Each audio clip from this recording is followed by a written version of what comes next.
Well, I'd say it's more than 5,000 flanking. Somebody might have it. Only two mods I've tried with the F14 and F14 mods, and it caused me issues. So, as I thought, every time you try the mods, it breaks. It does. So, the game is designed and run and tested without these mods. Every time I've tried mods.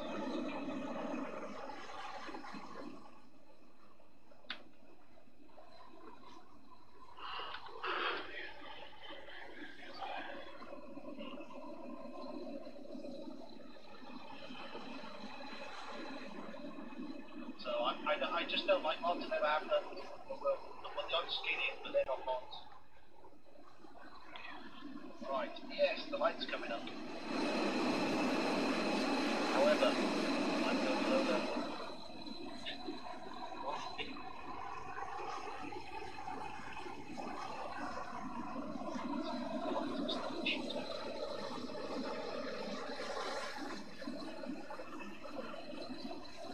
Each to their own.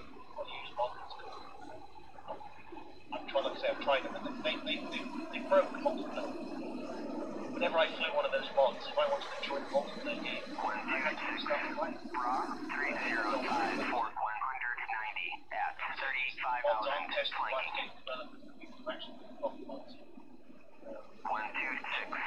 Bra 326 480 at 25,000 flanking. 327 480 at 25,000 flanking.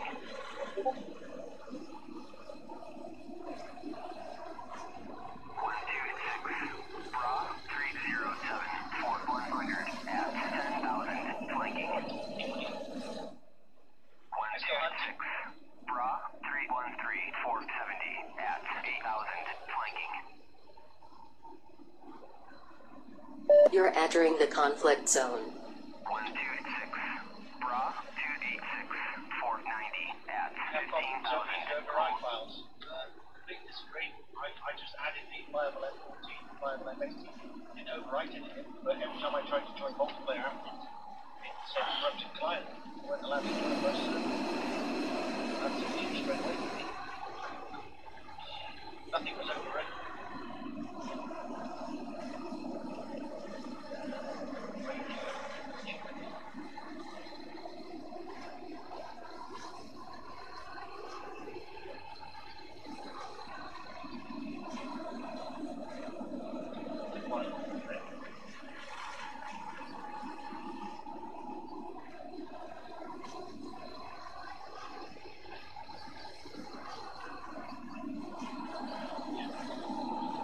You're entering the conflict zone. 127.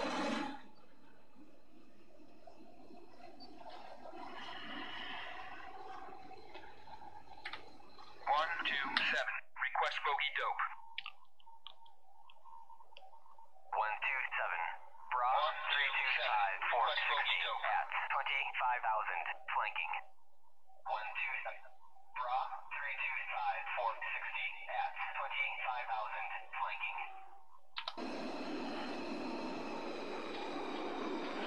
127. Request bogey dope. Right. 127.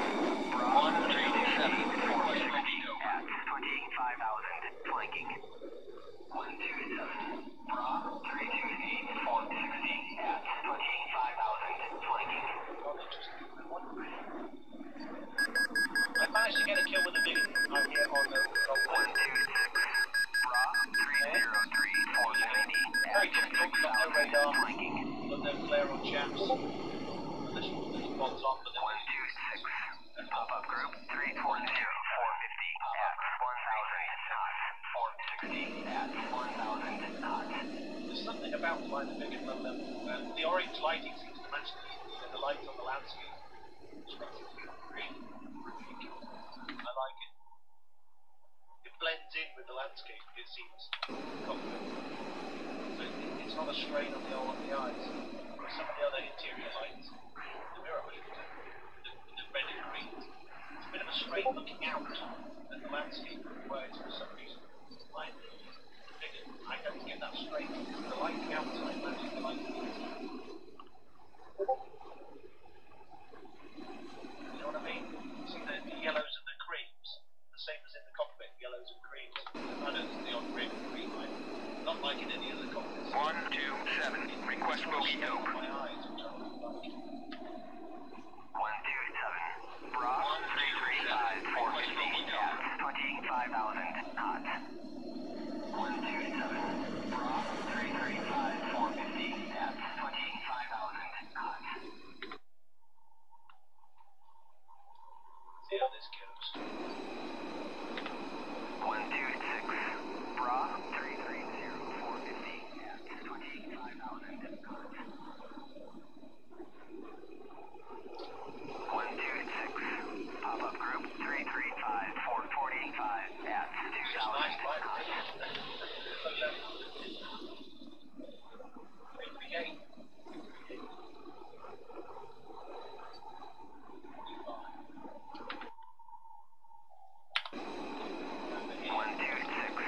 Pop-up group 337 440 at 2,500 knots.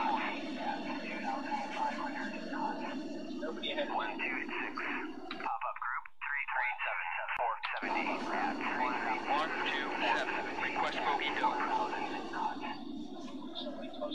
127. Bra 336 435 at 2,000 knots.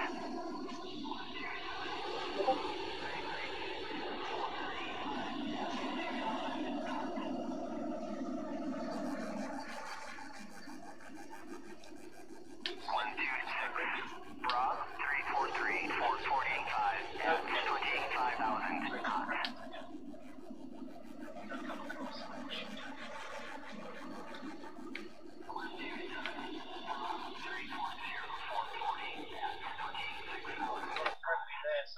126, pop-up group 309 480 at 2,000 flanking.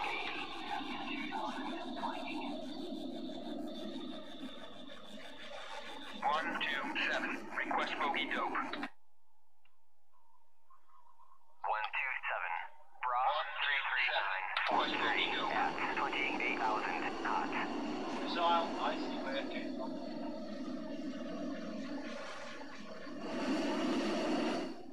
Start firing up there.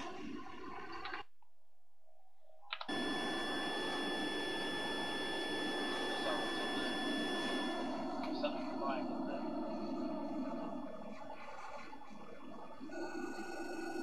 I see. Got visual on something. Visual on two things.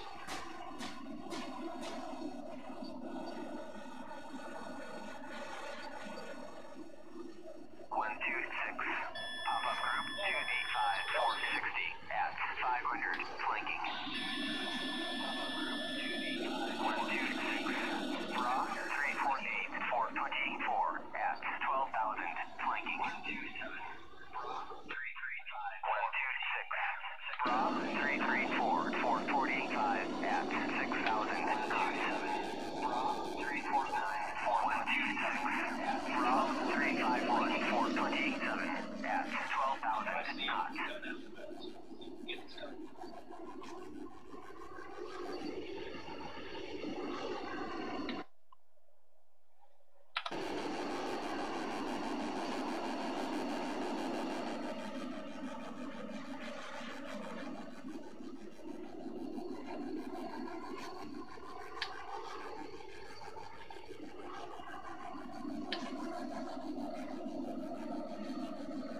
Got low level.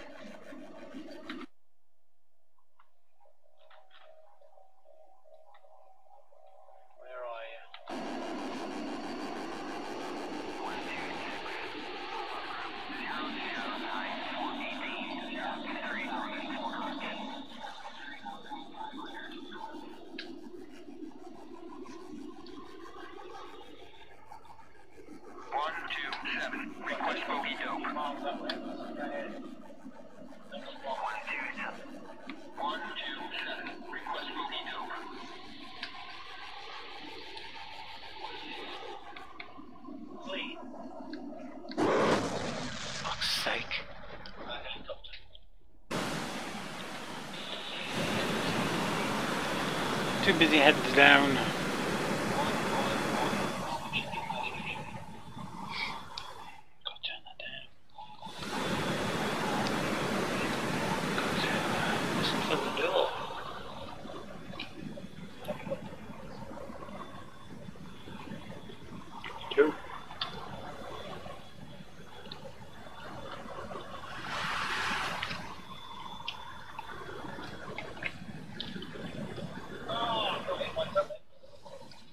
What was it?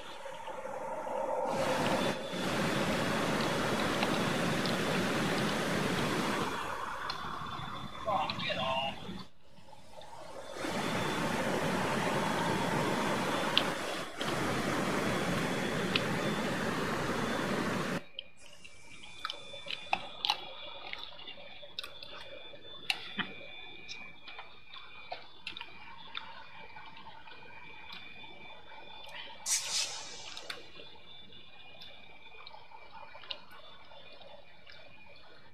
I hate the fact that you die, you have to listen to somebody else. It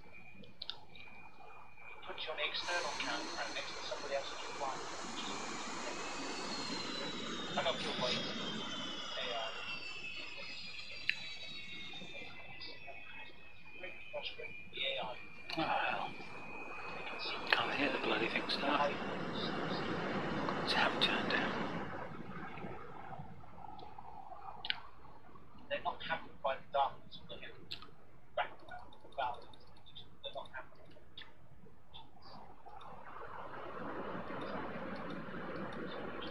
No matter how well you are.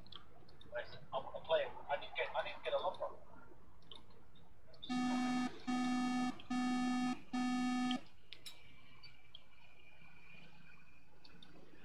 Перезарядка по плану. Перезарядка по плану. Прием. Like I say, before the shutdown, well, the 5 kills and deaths. After the shutdown, 2 deaths, 4 kills.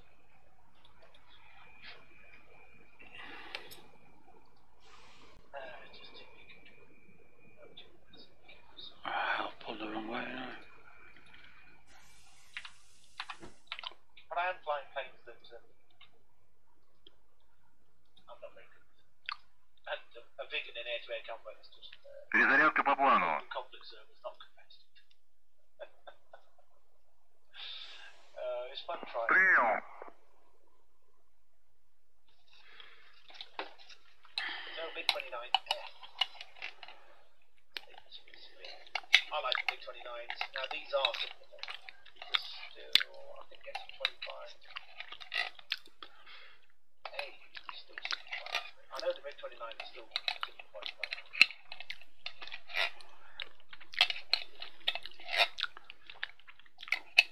Whereas the F-15, Su-27, Su-33 have had upgraded quite well. MiG-29. And you can feel that as well. It is very nice sometimes. I like the fact it can carry the R-77. Whoa! Man raid. C3.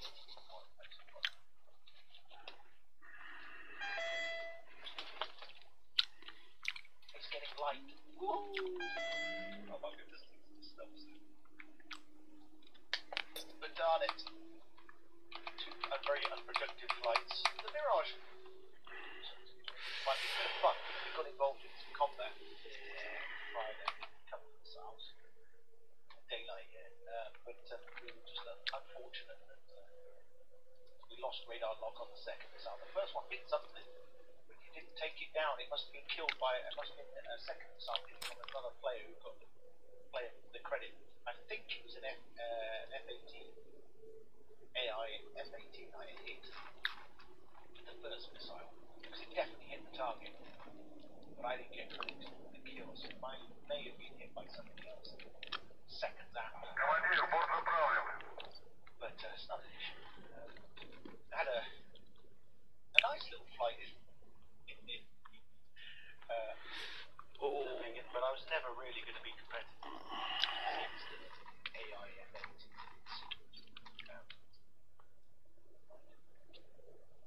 So we're just rearming the MiG-29. Russian Amramsky. You guys know any links on rentals? What? Depends where. Where you looking to rent? That's just a crazy question to ask.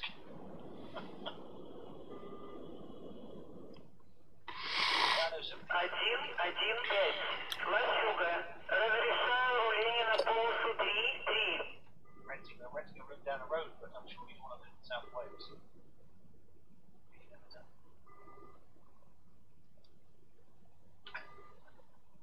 Anywhere, laughing by her. Really?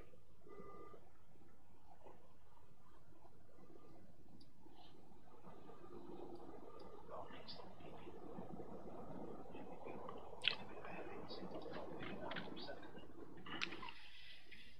Come on, engines go. Let's have a look at the cockpit light here. It's not too bad.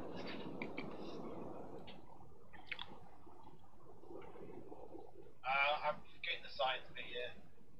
I never come down with if I get a full blown flu, then for some reason my immune system is pretty high. If I get something, then I haven't. The last 20 years, I've only had twice. I think I've been ill here, like twice in the last 20 odd years. So I don't come down with the general colds or flus, but when I do get it, it's a proper man cold.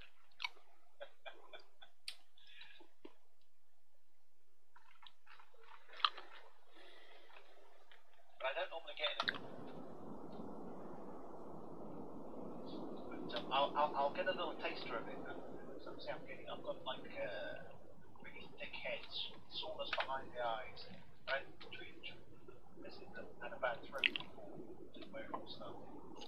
She lost the voice, and I don't have any signs of that, but I've got like a thick head behind the eyes.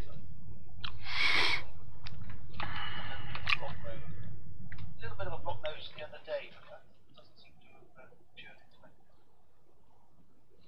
We shall see. We shall see what comes about. We're going to take the MiG-29 up, see if we get a kill. Or two, never know.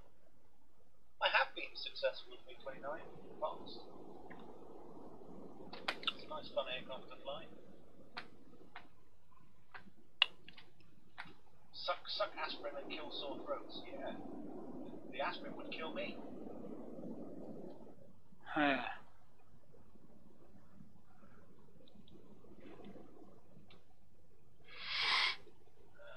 I had an allergic reaction when Mrs. gave me an aspirin. Luckily I only took one. I didn't kill me. Kind of interesting.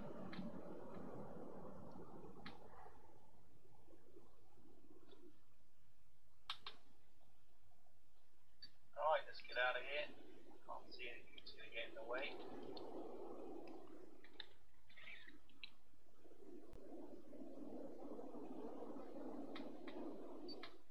Just check that way, can't see anything.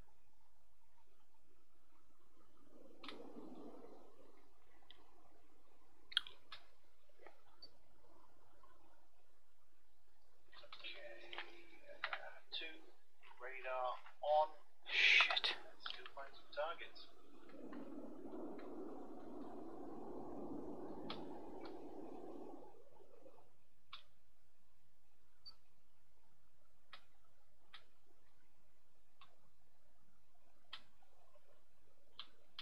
What have we got about?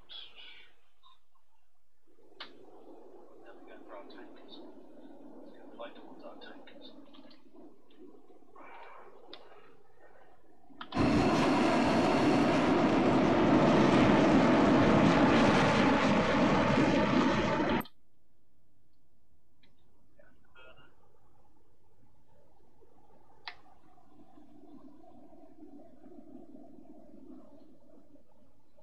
Yes, I'm thinking the MiG-29 we see some flight model upgrade.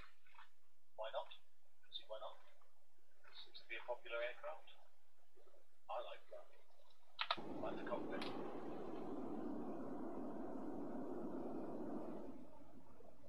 Let's see. 122.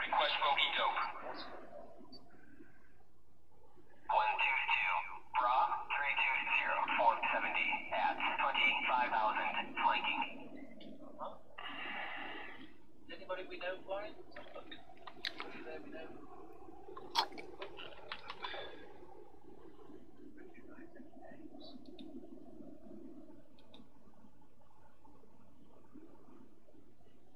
Don't recognise any names. We have some enemies there. Check them out. Let's have a look at the map.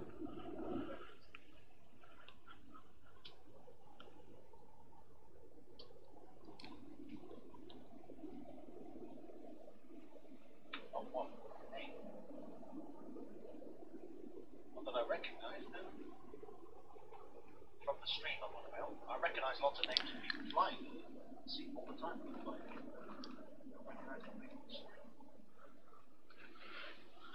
You're entering the conflict zone. Static! You're in a mirage! I just found you. Just found you. Where are you? There you are. I didn't see that, I must admit. Been on for ages. 129. Request bogey dope.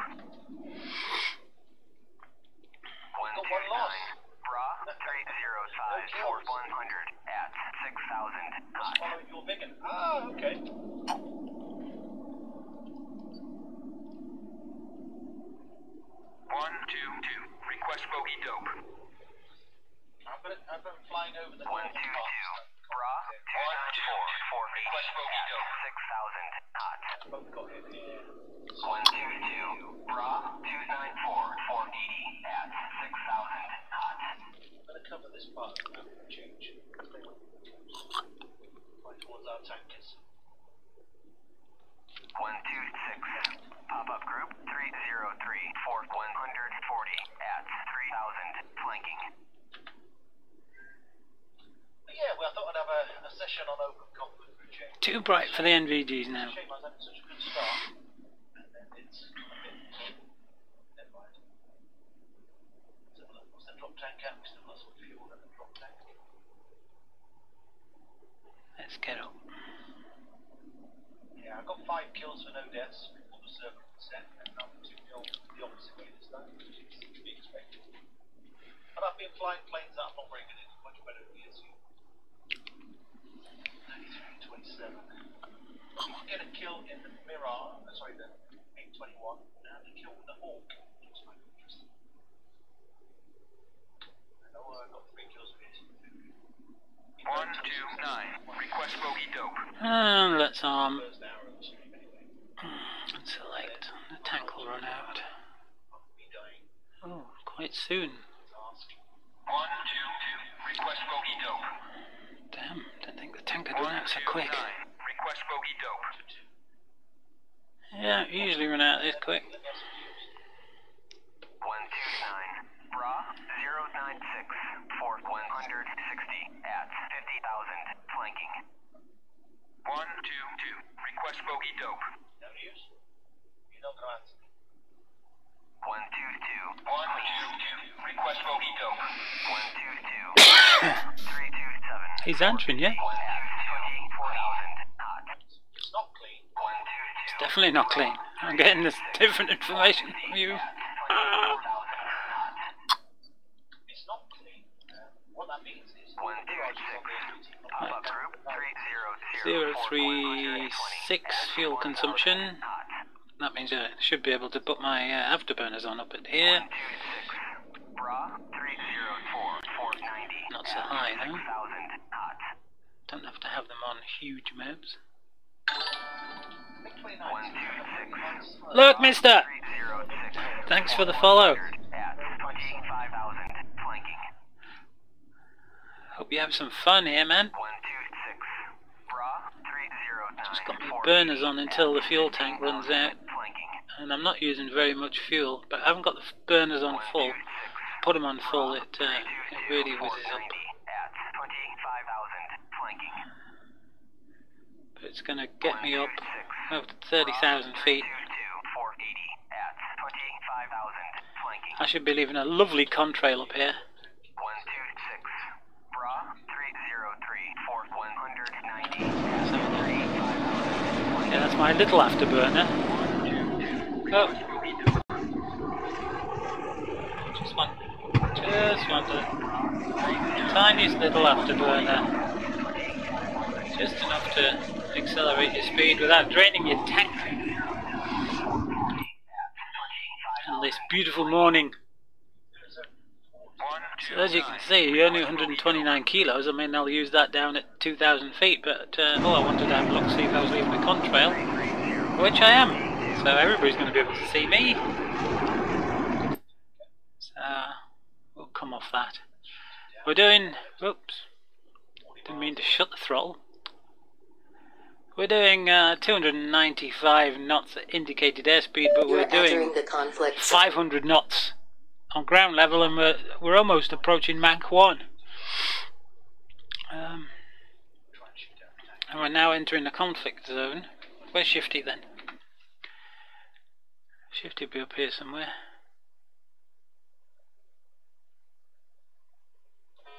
Oh, he's way up there. Whoa! Right engine fire. I've got no warning at all. Radar failure. Whoa! EOS He's failure. gone off the map. That was a mirage from the valley below. Okay, we will switch on our radar. Hydraulic failure. We will be switching off these things because sometimes they Right engine fire. let's put my bloody light on. Radar failure. That's it. EOS failure. ACS failure. Okay, we're coming off here, we're going down. 226. Up group 292 for 100 at 1,500 flanking. Wasn't reported, didn't see it. No, I never did. Where's my radar pointing? Dead ahead. Now we've gone supersonic. Shifty got killed over here somewhere. Around about here. So we'll hit the deck. Tank's gone. No reports of him. Just come up from below. Tank's gone.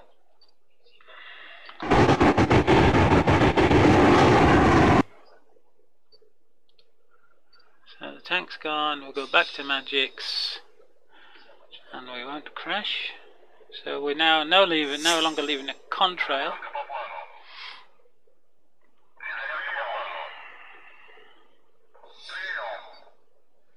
I think we might switch the radar off though again. But that's it, I'm not finding all planes. I can't see what I'm doing. It's daylight! It starts to get very Shifty, it's daylight! If we were on TeamSpeak, I wouldn't have to listen to his stream. He just keeps getting the tanker every time I ask. That tanker. There's a mirage below me. It'd be nice to know that he's coming up and about to kill. Where's this? Yeah, I've got no radar warning receiver saying that there's something. That's what you find the mirages do a lot. On this server, that's what causes it to rage quit, not come back for a couple of weeks. It's just constant mirage, shot down by mirage. Never saw it, shot down by mirage. It wasn't reported, didn't even know it was in the area. And you get it a lot, and it's always a mirage. F-18. Just get off. It's got a radar lock on me. That's much fun. What's that there? Attack to be That's him. Okay, switch radar on. my fault for flying up there. Flying so high. It's easy for him to see me. I probably had a big trail behind me. We're heading right into the conflict zone where Shifty got killed. Spartan, I recognise the name Spartan. Spartan is. Somebody in the street. Hello. I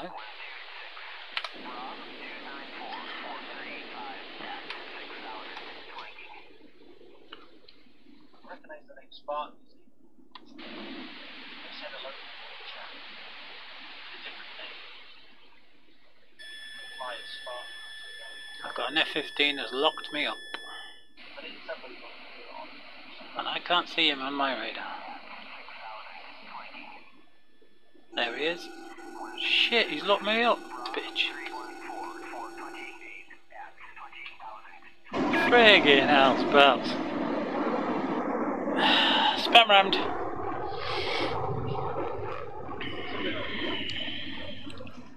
Can't wait for it coming up.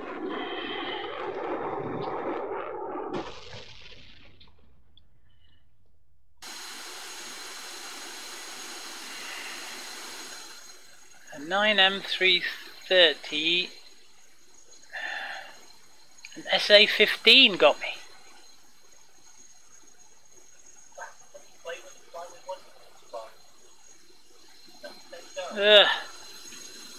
It's playing something else shifty. This is ridiculous. Looks like I got shot down by... How can I get shot down by an SA-15?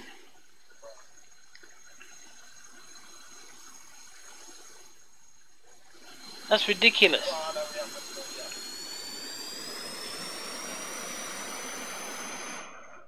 Can't I get being shot down by an SA-15?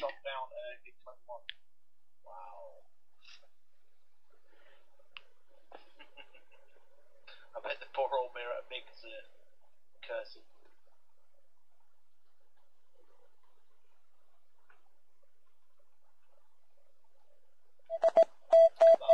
Fill my blade up.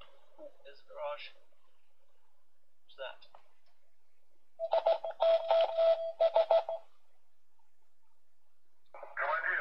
That's silly. How can I be... I mean... Got shot down by S... Oh, I just got shot down by S. Here where you got it. Yeah, it was over here. Yeah, there shouldn't be any SAMs in this area. This is red zone. That name's just... sounds wrong. Pipe penguin. It's dead weird, that. It's Thanks for the follow, mate. should done what Shifty does. He goes on the other team. Have you managed to get a kill yet there, Auntie? No. Sorted out by kills. Static there. No. 2 losses. I'm going to change mine now anyway. I've had enough. That's ridiculous. So what we got to do then I'm fed up of flying planes. is we've got to go on this team. Find something I know I'm doing it. Get some kills. And do what Shifty does, which is cheating, but No problem. come on, come on, come on. What the hell? Well, that's ridiculous. I don't have any fancy. Hot starts, eh? Love hot starts. Your flight with TACview.net. Yes, bugger off. Right, let's have a look. Ah. There are blue SAMs up there then. I'd like to think he wasn't. Well, that's ridiculous. Put it that way. Blue SAMs and red SAMs all in the same bloody area. So back to familiar surroundings. So just north of EJ, When it comes to air-to-air combat, I openly admit blue SAMs and red SAMs. I don't like it. Okay. I like doing Go back down here then. But just to break up the stream, I've done a lot of practice stuff. Where were we? We were somewhere here, weren't we? A week. Since last time I did PvP and combat stuff, so I thought I'd like to. Oh, I like this one. I openly admit I really do not like doing it. So, just above EJ, I do it now and again. Just that whole area is full of blue shit. Getting shot down over and over and over and over again the same way, it gets old. Because most times I lose is Mirage shot me from below or behind, I didn't see them. Is the most times I die. When it comes to, if I can see them and it's a one-on-one or one-on-two fairish fight, I'm okay, I can get kills. But when they fly in the valleys and then pop up and shoot you and disappear again, it's... Yeah, but come on, Shifty. The Mirage has got to do that because the F-15s have got spam rams and can shoot you from much further away than you can ever get in. The only way to get in is to fly through the valleys, and that's what they do. F-15s have spam rams. Su-27s and 33s has their spam rams. They're what do they call them? Rusky spam ram things. Spam ramsky, isn't it? They call it spam ramsky, which is the Russian version of the AMRAM, which is actually better than the AMRAM, but they're both knocked into the ground by the new Meteor that the Typhoon has. That's an amazing weapon. But then it's next gen, isn't it? So. Okay. So let's see if we can get our mouse. Press that. Got to move the throttle back and press the little red button or your engine won't start. It used to be thought of as a bug, but it never was a bug.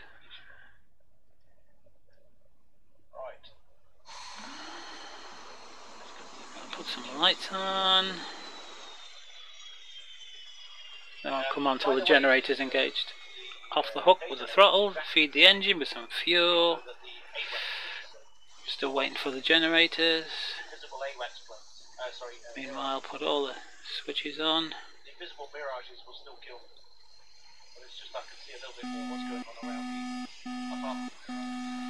the wrong one. Where's the button? Zoom in. That's the button. There we go. That's the one for my IFF. The other one down. Unhook the compass. Switch that on. Switch the hood on.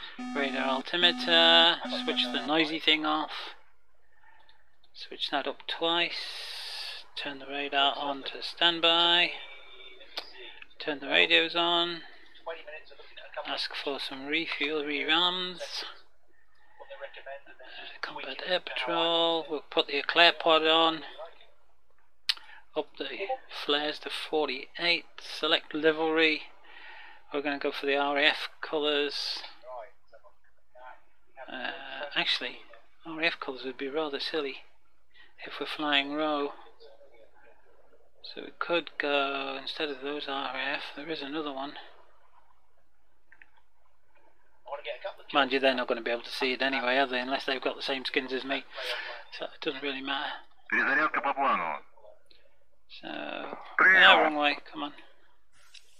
Close the lid. I do like flying off blue flag though, but I won't stream that so much because 131 request bogey dope.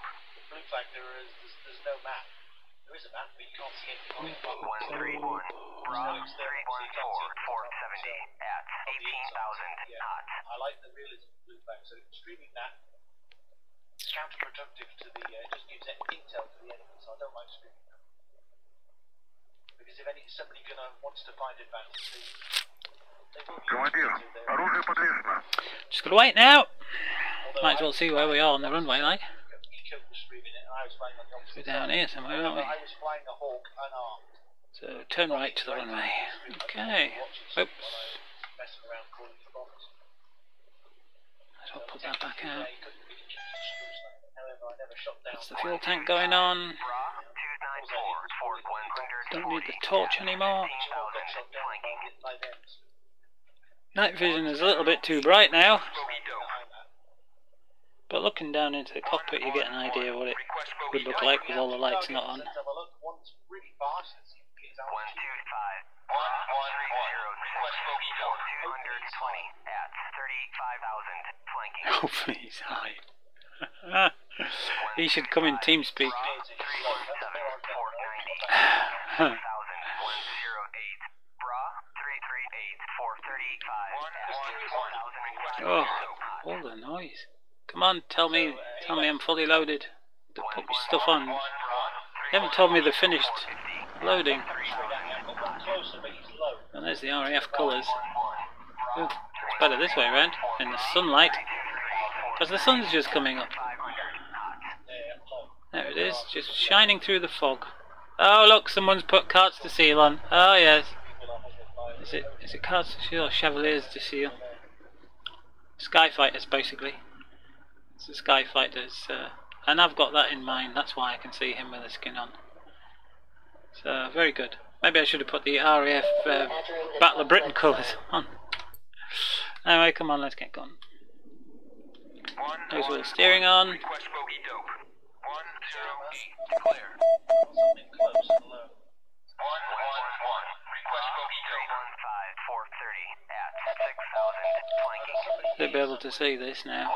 As we go by, I have that skin. 430 at 6,000, flanking. We all know the Skyfighter skin.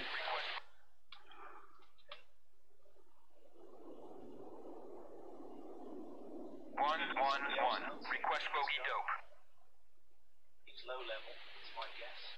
131, Where's Shifty on the map? at 4,000 hot. It must be up here somewhere. 111, Bra 297, 440 at 3,000 hot. 111, Bra 297, 440 at 3,000 hot.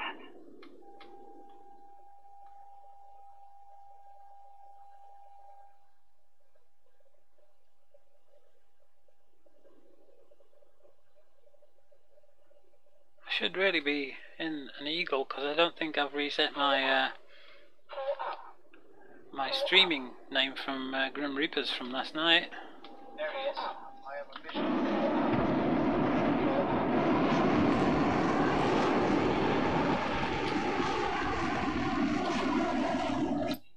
There's a bit of wind today. Oh, quick, get off before you break the wheels. Yeah, just over the top of that bridge. Oh, that's not the one I'm looking at. It's got a 10-degree climb. Bra 303, 150 at 13,000 hot. If I get some speed, 318 for 120 I should be able to do what Shifty. That's getting noisy. Turn him down a bit. Yeah, if I get some speed up, I'll be able to do exactly what his aircraft's been telling him to do. 125, pop-up group 316 for 120 at 500, flanking. Just go into well, a 30-degree climb would have been better. Please off the speed. Request bogey dope. 131, Bra 308 for 60 at 2,000, flanking. 111, request The higher I go, the less fuel I'm using, as you can see by the fuel consumption counting down.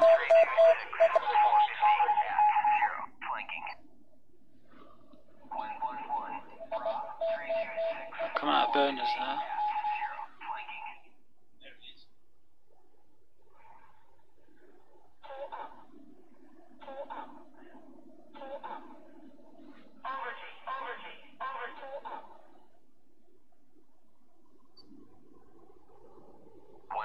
What fuel have I got left? 3,590 kilo. 125, Bra 312 for 110 at 8,000, flanking. I'll leave the radar off till the very last moment. Now then, just north of the EJ is their SAMs as well as our SAMs, so I am not getting any further north than there. And Shifty's there.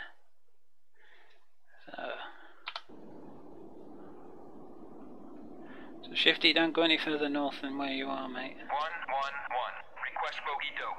2 more over there.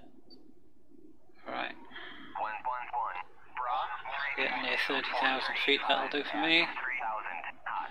Be leaving a lovely contrail outside now. In the lovely morning sunlight. Look at that. How steeply my climb rate was. And now a perfect target. Take the afterburners off.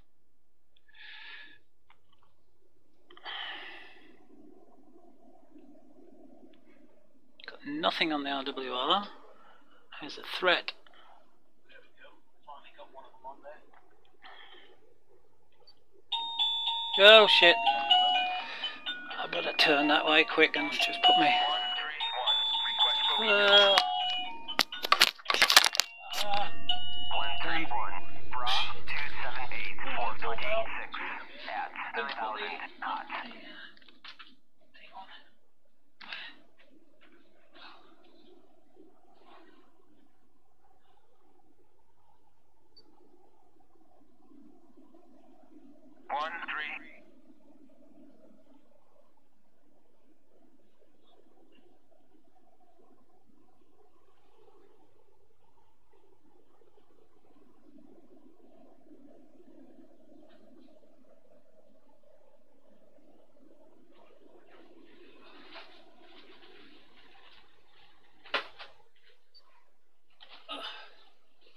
Bloody hell, that was lucky. I'm still flying. Not sure. Oh. Damn, bloody thing. I went all zoomed in when I put my headset off. It's a problem with track IR, isn't it? I tried to switch my autopilot on to take me a bit further round, but I ain't going to do that. I've dropped a load of height. Damn.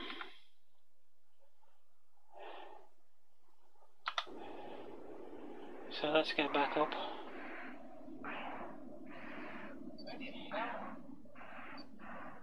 Really? Pull up. Pull up. 125, bra, 304, for 140 at 16,000 knots. So inside. I've got to watch for the contrail. Because once I get a contrail. Bloody Mirage pilots are 125, bra, 305, for 110 at 6,000 knots. Have to keep an eye on that. Cold morning air.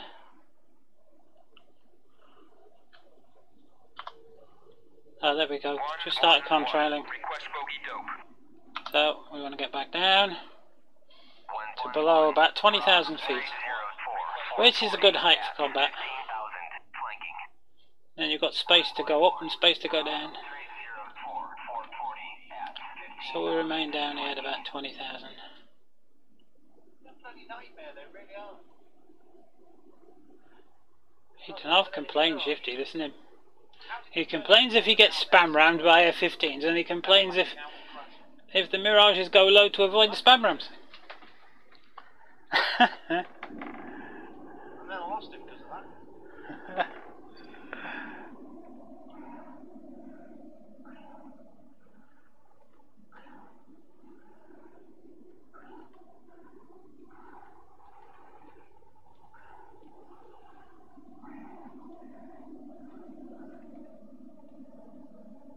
111. Request bogey dope.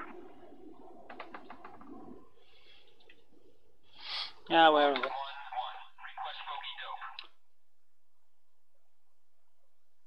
Shifty's up there. Oh, Shifty, you're heading into Sam area, mate. There's Sam's up there. 125. Bra, 305 for 200 at 35,000. Oh dear. Oh dear. Oh dear, dear. So that's how our fuel tank drained. So I can select the damn thing, we'll get rid of it. Bra, 311 for 90 at 21,000 flanking. Go on, select. I should just be pressing my MFD, like. And then we'll look outside and watch it disappear. Drop down and hit somebody on the head.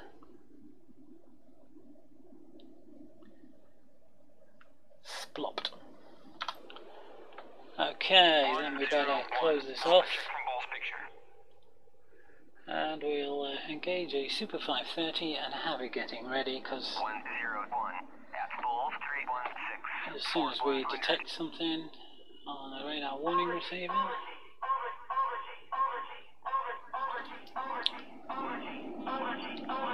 bloody hell, Shifty. Ah, he's got no wings left. No wonder he's over Gene. Whoops. What did he get hit by this time? Red player. No. An SU-33. Spartan again. Where was Shifty? He was up here somewhere, wasn't he? You're entering the conflict zone. Yeah. Yeah, so I'm going to have to fly down these valleys. There's not much valley down there, though. Fired lots of missiles and lots of planes, got no kills. What did you get hit with? Spartan and Mirage. Matra Magic. Not at all surprised. Hit him with a magic. I can look at my own screen, can't I? The Mirage wasn't the one I was shooting at. engaged with something else. The Mirage is he fired at me from 125, pop-up group 304, 445 at 1,500 knots. 304, eh? Okay. It's time to go down. Oh, in fact. We're rather a sitting duck up here. I'm going to call it a day then. Interesting start to the day. I've got 5-0. There appears to be a strange static in the Discord channel. What are you up to? I'm on open conflict with Shifty. Ah. Yeah, I also discovered why we got horribly slaughtered. Or, well, I don't know why it happened to me. It's still a mystery. But, yeah, why we got horribly slaughtered by the SAMs at that airbase. It's because they're horrible SAMs. No. It is not because of the horrible... I mean, it obviously is, but there is a way to avoid the horrible SAMs. Yeah, you got to be at 30 feet scraping your ass on the deck. Correct. But you can't drop your bombs at that height. You can't, but... So, I've rerun the bombing of the airfield bit of that mission twice now. Yeah, and you need to come in to the runway through that valley, yeah, as you say, at 30 feet. It is literally pop-up the moment you're at 100 meters, drop bombs, and the moment that fouled last light shines, you just need to go hard right and just descend down. So you gotta not only be fast and low, you also have to turn hard, because those SAMs have a hard time tracking you. And, you know, they'll eventually lock onto you, but 10 seconds of them trying to get a lock is enough for you to have, you know, bugged out of the area and got behind a hill. Alright, have to try that one then.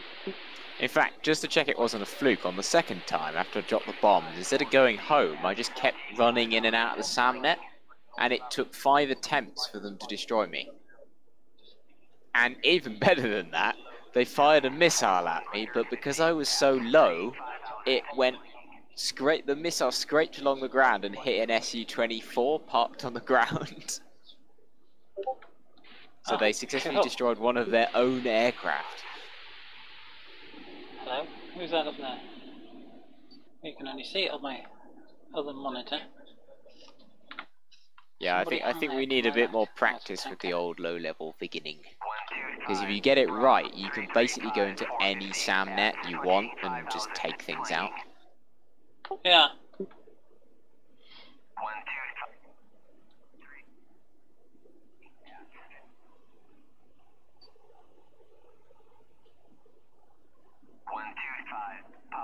We need some RB-15 action as well. Yeah, I still need to look into how to use those, but... Problem is, they're not very exciting. Just fire them and then go home.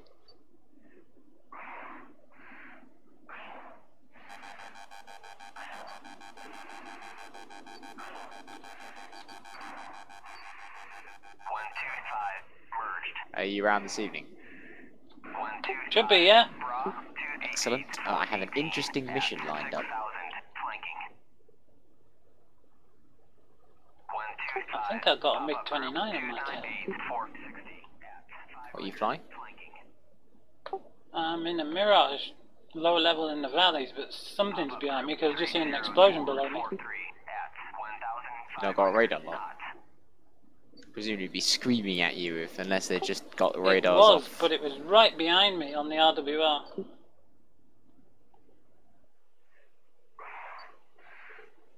Oh, was it in the high threat zone on the RWR? Yeah, right next to the cross.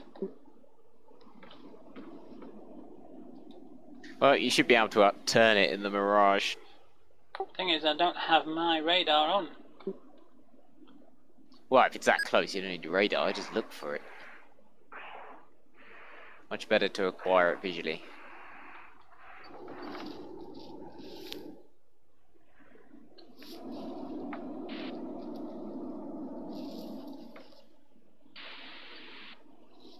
Actually, that might have been him crashing into the deck.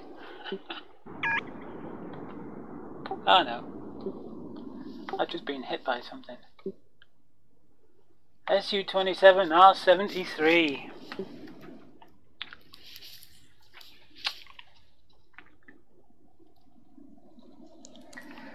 it's like the spam rams are all 73s, isn't it? This is why the Mirages fly through the valleys. You know, Shifty's just been moaning that he keeps getting taken out by Mirages flying through the valleys. And I'm saying, well, if they fly any higher, the F-15s get them with spam rams, or the Su-27s get them with the R-73s. You know? Yeah, you either have to go extremely high, where the Mirage performs better than the other two jets, and your missiles go further, or yeah, super low valleys, pop up and shoot them at closer range.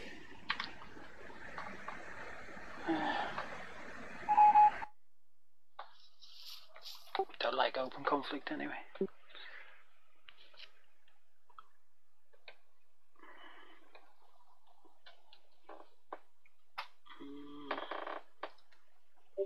Now then, I have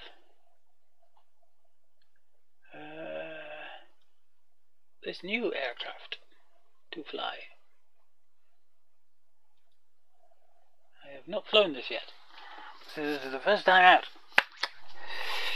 Like some of the other aircraft I've got that I've never flown yet. Looks very Did you pretty. manage to fix your training server at any point? No, I took a lot of the stuff out, but I haven't had it switched back on since. Oh, one thing I did also notice that civilian traffic was on, which probably was also killing it. I doubt if that would have done much. Well, I mean, you're removing all sorts of sprites from the world. It's got to help at least a little bit. No, I think there was a bug in the map. That's what I think there was, because every time I saved it, it would crash the desktop. Not when I was saving it, but if I loaded it up as a mission map to fly myself, it would just crash straight to desktop when it's loaded. I see. How do I start this then? Where's me start tutorial then? There is no start tutorial. That's interesting. Right, this C100 is a bit of crap, isn't it?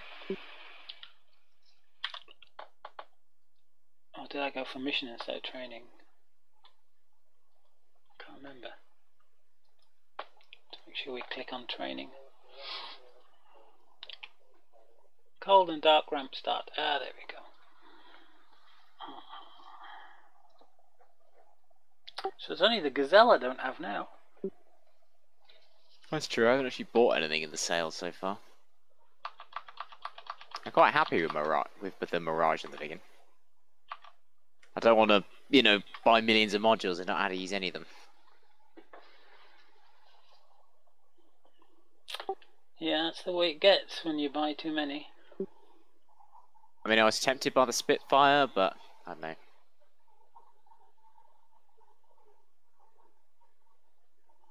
Well, no new updates yet.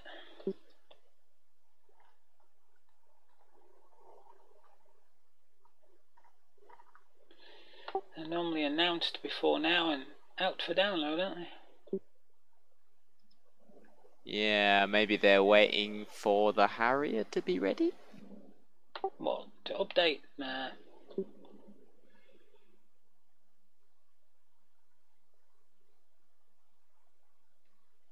No, they would have sent out updates if there was something to update. Obviously there's not.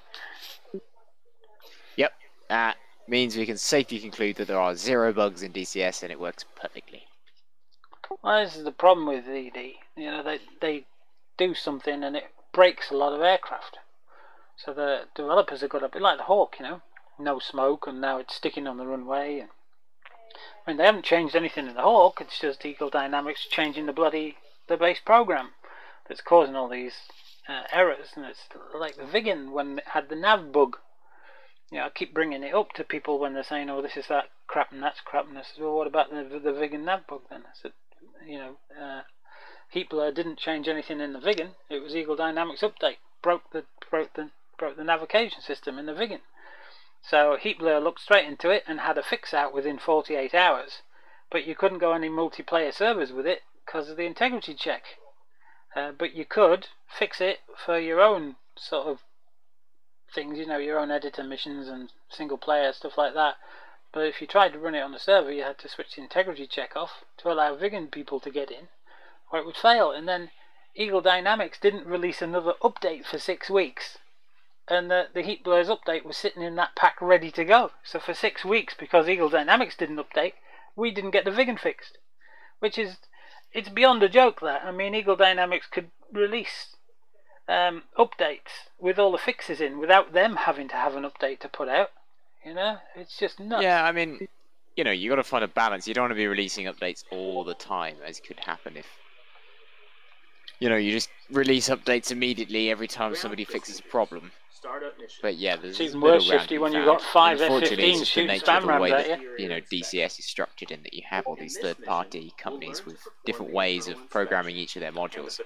And there may be perfectly good reasons for Eagle Dynamics to change a particular aspect of the software. And unfortunately, it will occasionally break modules.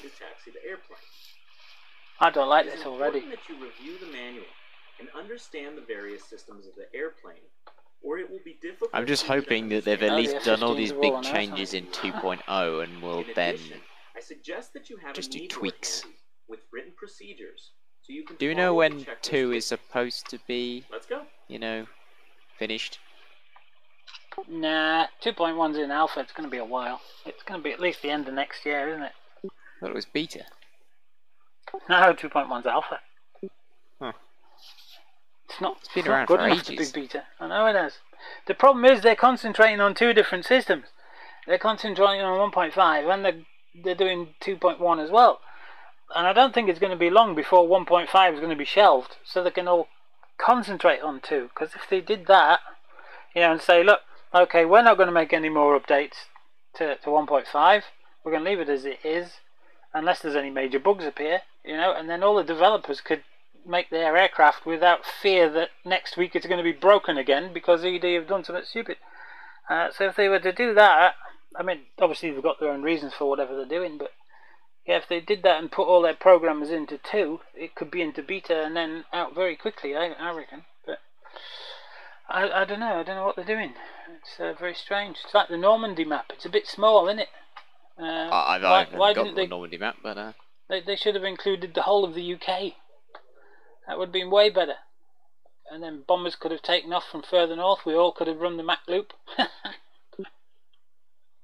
yeah, no, I think what they're planning to do is Looks make alright, doesn't the it? tools necessary just to make maps a lot more easily. I And I was think wishing to some the, extent Normandy is a test of that. I wish the Alpha Jet was out, like, you know, that Unless French one. presumably once they have the tools, I think they said they will release maps more frequently and, you know, in greater detail, etc., etc. This is the trainer version. Well, you'd think nowadays map making would be a lot simpler on computer games because of satellite data that's available. Yeah, but I think yeah. that you need to create the tool that will convert the satellite data to an actual map, Oh, I'm sure it's out which there. I think is what they're trying to do. I'm sure there's plenty of tools out there to do that. Alright, back in the cockpit. Right, what we're going to do? Interior inspection procedure. Hang on, let me turn this guy up. Options, audio. Is it in helmet? Or is it the GUI? I think it's the GUI, isn't it? You've got to turn up. Or is it in cockpit? No, we'll turn them all up. This cockpit preparation procedure I'm is very much performed louder, from don't left to right in a clockwise direction. I did So what we'll you did, start from the Shifty. left I went console. onto the blue After side to have a first look at the checking map to these find 3 out how the steps. hell I got shot down by a SAM when I was in red zone. But it's a red and blue zone where I was. So,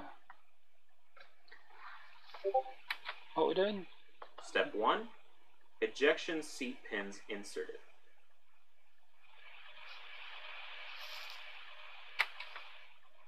Step 2. Ejection sequence valve in the rear cabin is set as required. Now note that this is not a task for you. This occurs in the rear cabin. What rear cabin? You mean there's another seat back there?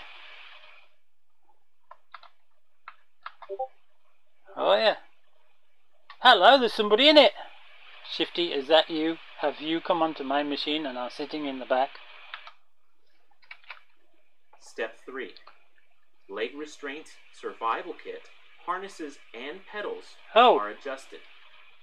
There's something to spinny-turny there. Once this is done, we'll make a clockwise scan and work our way through the following panels. Now on to the left console. Note the circuit breakers panel. Most of the aircraft's breakers or circuit breakers are in the circuit breakers panel. Circuit breakers, when heated due to excess current, pop out, isolating the circuit from the electrical system and leaving a white band visible. Pressing the breaker once it is cooled will reconnect the system. Oh, The breakers panel has labels to show what systems depend nothing's on each breaker working. and which bus they are connected to. I recommend that you know by heart the position of the breakers for at least the essential equipment connected to the main bus, You're as kidding. well as where the circuit breakers for the landing gear and trim are, so that in case of an emergency, you can locate them quickly. But you just look down, there's a white bar across them, you just said.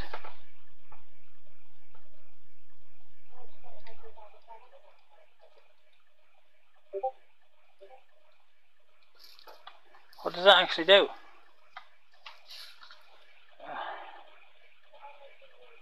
Oh, that's the white bar. There. Alright, what's next? Step 4. Breakers.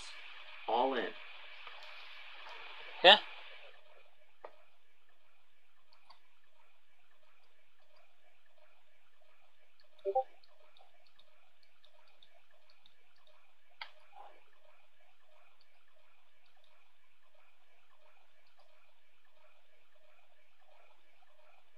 Well, they look all in to me.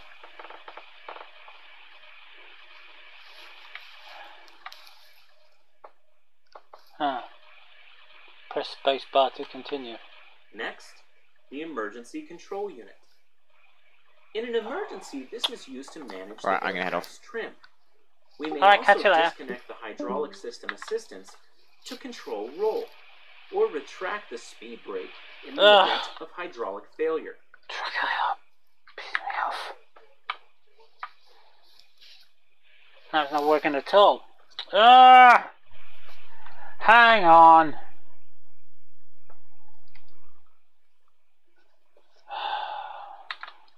Reset.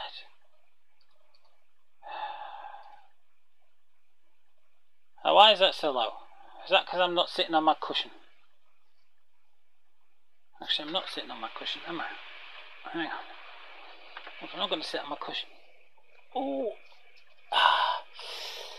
Damn, that hurts. Ugh. Where's my cushion? Can't see it. Okay. Lift the chair up.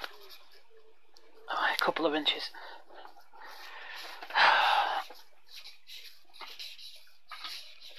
Oh, that hurts. Ah, that's better. Right. Look down. No interference. Can't have that interfering. No. Why is it some days Track IR is absolutely wonderful and never does any problem at all, and in other days, I mean, look, if I look to the right and up, no interference, but you look to the left and it always interferes. That's why I hate the infrared bit. Let's see if I can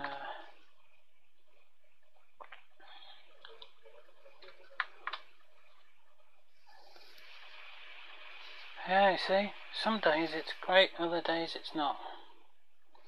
So I need to poke it a bit.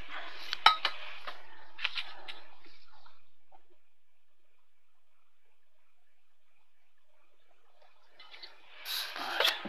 Whoops.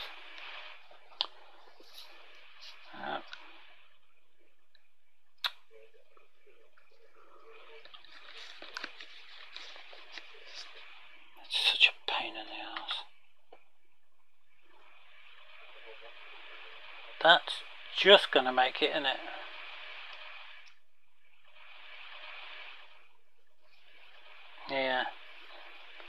Yeah. Yeah, see?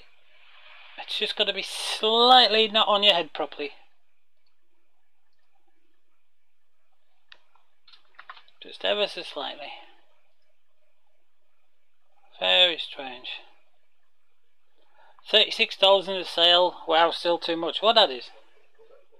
You were going to get this one. It wasn't $36. Was it? I thought this was a lot less than $36.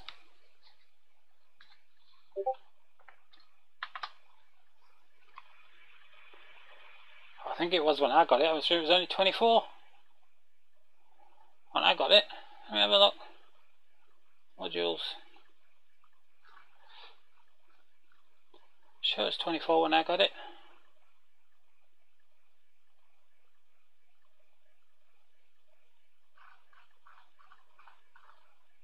I've got to log in every bloody time.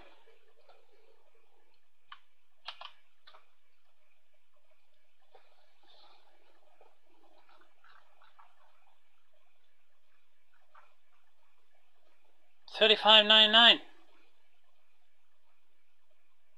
Yeah, I'm sure it was less than this. I'm sure it was. I think it was the same price as the Albatross, but it's only £3 more, isn't it, than the Albatross?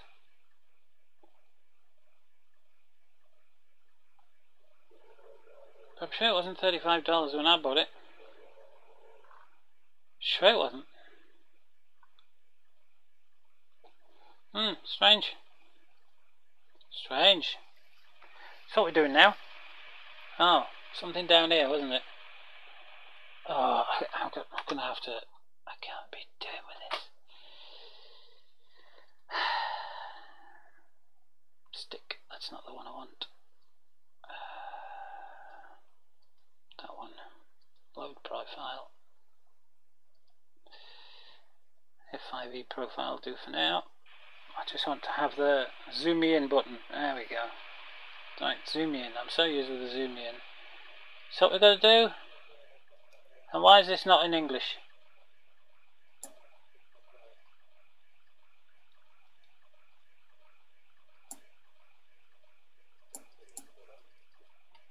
Alright, I've pressed all them. Now what?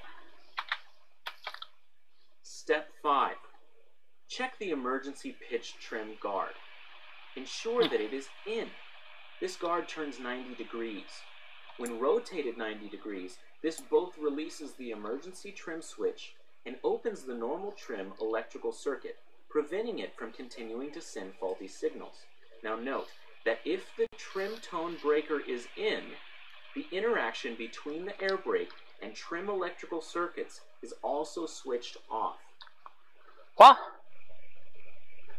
Just make it simple. Where's the button that makes the engine go? Step 6. Ensure that the emergency trim breaker is in.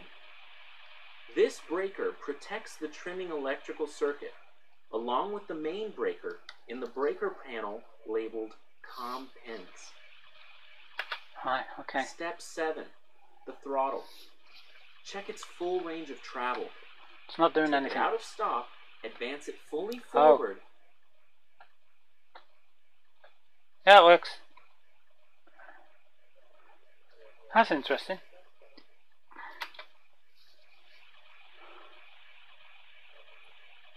Yeah, next. Yeah, look, I've done it, look. It goes backwards and forwards. Next one.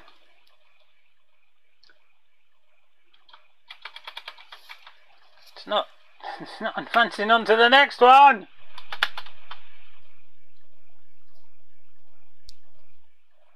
How many times do you want me to do it? Then bring it back and leave it in stop. God, you gotta be kidding. Now to the engine control panel. Oh, that's what we want. With this, we will control engine start and ignition. In addition, it will let us use GPU current. Well, you want the ignition on before your engine start. Oh, Shifty, I've got those. I've printed off. Huge, great map. It's a huge, great map. It'd be by the side of your bedspread if you were to print it out. A map of Nevada, and I've split it up into individual files. I think there's 50 of them if you want the big version, and 18 of them if you want the little version. Oh yes, 18. 18 A4 sheets. What will I do? No, we've done that. Just play with that. Right. Step 8. Ensure that your ignition is set to off. Set to off. Well, what's off? When it's a dome.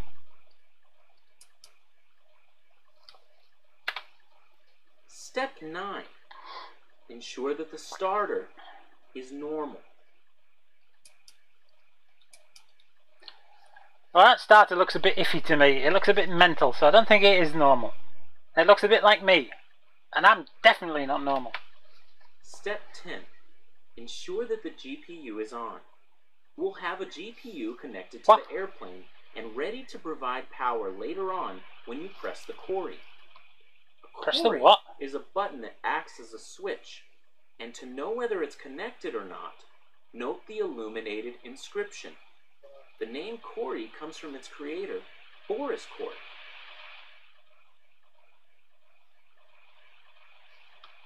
Yeah, okay. Request GPU connection F8, F2, F1. Alright. Chief, turn on the ground power. Oh, no, we don't want to do ground power. Where's the batteries? Copy. Ground power is now on. I mean, even the Hawker's batteries, it's got two 18 ampere hour 24 volt batteries on board. Now onto the fuel panel. And it uses that to start a high pressure compressor starter that blows air onto the turbines, which starts the turbine engine. Now what? Press spacebar to continue. Alright. Step 11. Check the pumps in the front cabin and ensure they are set to off. They are. Now this completes our inspection of the left console. I'll go on then. Now on to the left panel. Step 12. I'm Landing lights. In. I'm not doing anything. Step 13. Stall warning. On. Yeah. Step 14. There's a Parking lot of brake. Set. There's a lot of shit in this. Now Isn't there? on to the central console. At least Step it's in English. 15. Accelerometer reset to 1G. Step 16. UHF radio to off. Where's that then?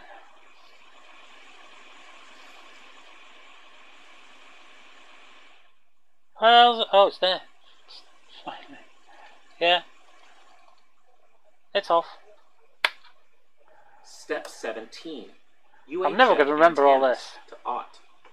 Yeah. UHF radio has two antennas above and below the fuselage. These antennas are also shared with the IFF equipment. Yeah, there'll be a splitter on there. That will give you a 3 dB loss. Carson in compass mode. This allows synchronizing the gyroscopic indication with the magnetic flux valve in the right wing. Step 19. Set the altimeter to the airfield elevation. It will be adjusted later with QNH. Ah, we're doing QNH, are we? That would be 1012. Okay. Step 20. Set the clock. Now notice it's mechanical, not an electrical clock.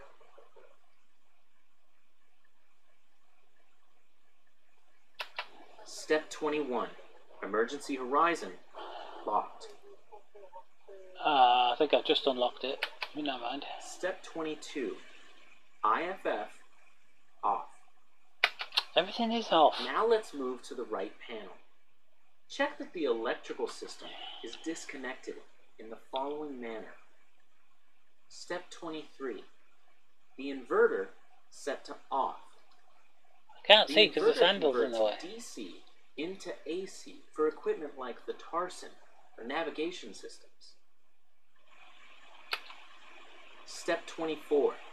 Ensure that the generator is set to off. Yeah, it is. The generator is the primary source of electrical power and is driven by the engine while it's running. Step 25. DC bus tie. Off. The current distribution is done through two main buses, a primary and a secondary. To put it another way, each bus is simply a line that provides power to a group of equipment. Leaving the switch off ensures that the primary and secondary bus there's something will be starting up there. disconnected from each other. Okay. Step 26. Alternator. Batteries off. Oh, batteries. The two batteries are a secondary Whoops. source of energy, especially when the aircraft is not powered by the generator or the You DCU. see, there's batteries! either while I have on to the remember ground that or switch. charged, or due to an engine stop in I'm flight. chuffed. There's batteries. In the latter case, the batteries would normally provide enough power for about 30 minutes after turning off all non-essential equipment. That's about the same in the Hawk. Next, let's flow to the right console. Now check out the Oxygeno. oxygen panel.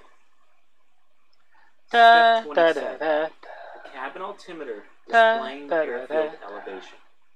da, Once the da, airplane da, is da. pressurized, Sorry. and once we have connected the air conditioning Oxygen. system and are above 8,000 feet during flight, it should keep showing a cabin altitude of 8,000 feet as we climb until the aircraft reaches about 20,000 feet. Above that altitude, if we go on climbing, the system is no longer able to maintain a cabin altitude of 8,000 feet because the pressure difference between the outside and interior is too high. Right. Let's go to the lighting panel. What about this one? This was really the important. lighting panel allows us to control both interior and exterior lighting. Step 28. Ensure that the interior lighting is set to off. I'll just put it on. Step 29. Position light to bright. Now these are the wingtip green and red lights.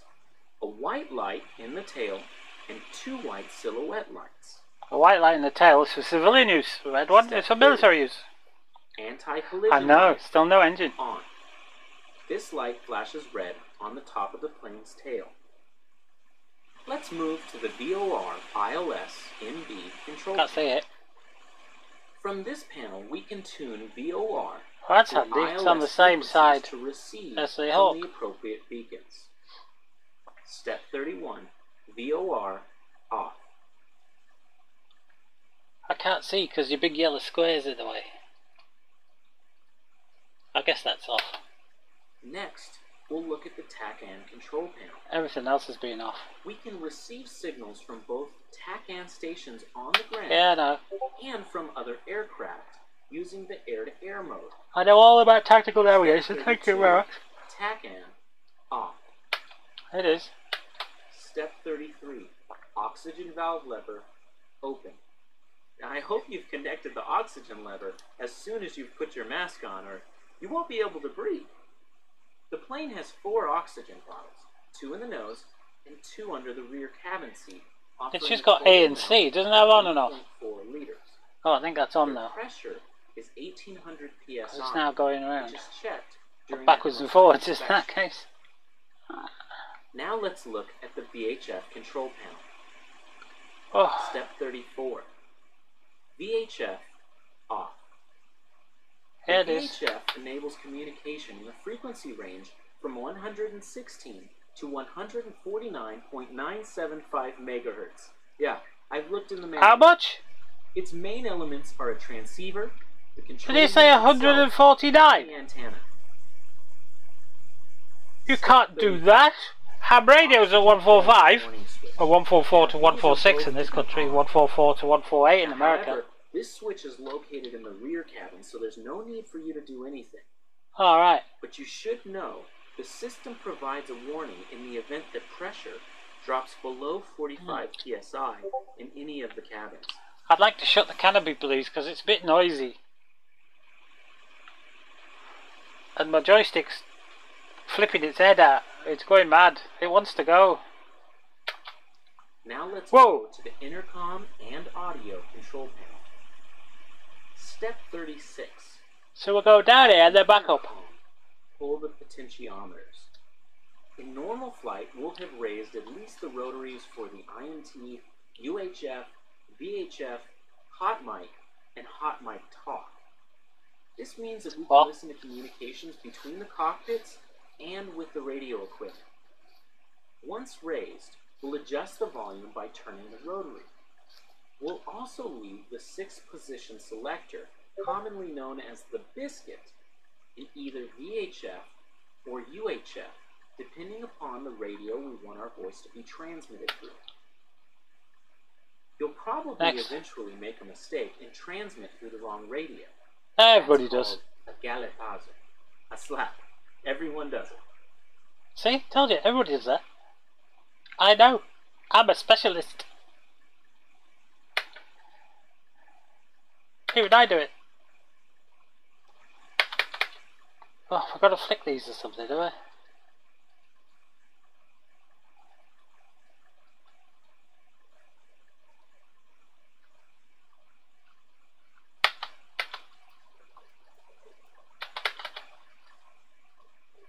Oh well, that brings up the menu. That's clever. Doesn't come back out though, does it?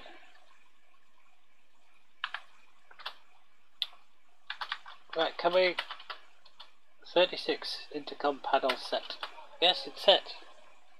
Look, I've even twiddled the volume knob. So what have I got to...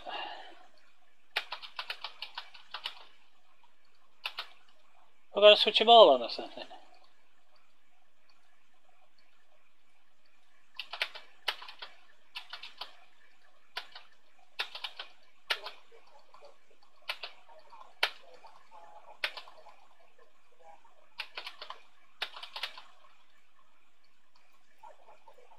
Everything's done.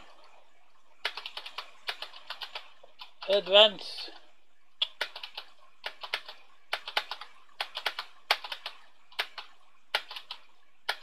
Now let's look at the air conditioning and pressurization panel. With this panel, we can control the cabin environment, both its pressurization and its temperature. Step 37. Air conditioning set to on. It is. Come on, I'm yawning. Step 38. The automatic temperature control. If the automatic temperature control fails, we can switch to manual mode.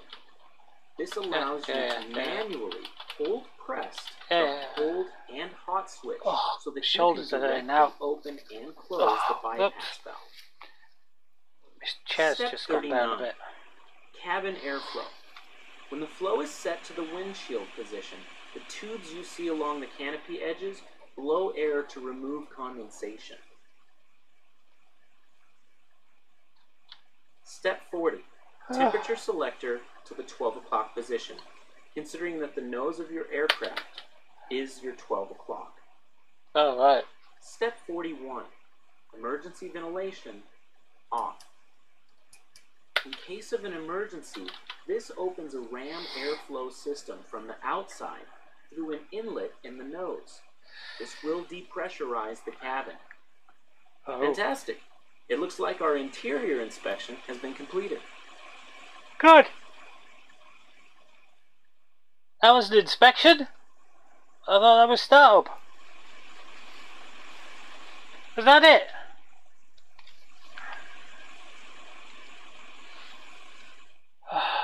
The before startup procedure. Step 1. God. Batteries to on.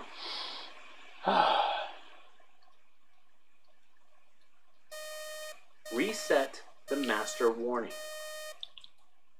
Reset the master caution. Yeah, I done it. Step 2. We check the voltage for each battery separately, and each should be 24 volts. So disconnect the left battery, and the voltmeter should read greater than or equal to 24 volts. Yeah, it does. I'll have to get it back though.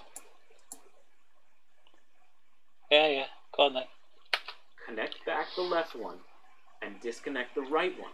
And again, the voltmeter should read greater than or equal to 24 volts. Yeah, it does. Now reconnect the right one, leaving both connected. Step 3. GPU on. This allows power to flow from the GPU. Now setting the GPU connection to on automatically disconnects the battery in the generator. Step 4. Essential bus transfer set to on.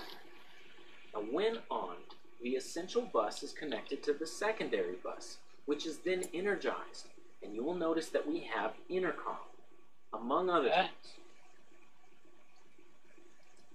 We set it to off, it will be de-energized as it depends on the primary bus and is not receiving power. Yeah, get over it. As the name suggests, supplies essential equipment that should not rely solely on a bus for safety reasons.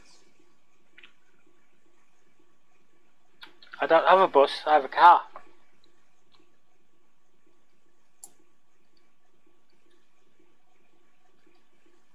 Oh, let's switch it off now. Step 5. Set the DC bus tie to on. Now the secondary bus is connected to the primary bus. Since the secondary bus receives current from the GPU, the primary bus also receives current. Step 6. AC inverter to standby. Here we can check that the standby inverter is operational. You'll notice that the ADI, HSI, and RMI instruments jump as they stop receiving alternate current. Yeah, they're doing what they do in the Hawk. They're having a dance.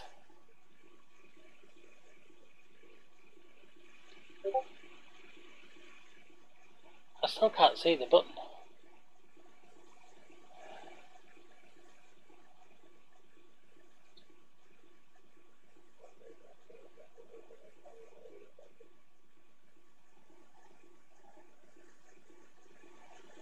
Yeah, we've done that, haven't we? Step 7. Ensure that the intercom is set to open. Now you can note that we already did this in the interior inspection. Yeah. Step 8. Adjust your seat and pedals. Oh, come on! Position is one that allows you to see the bulkhead flushed with the top of the fault light's upper frame. Also, the pitot tube is just seen above the nose.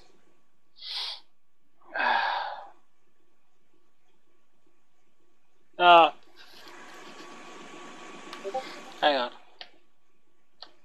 Oh, it didn't work.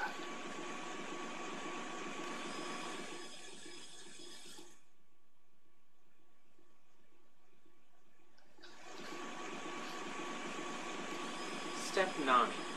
The ignition lamp. Press and check it.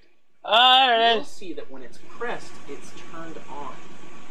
Now this doesn't indicate that the ignition is functioning. It's just to check the bulb.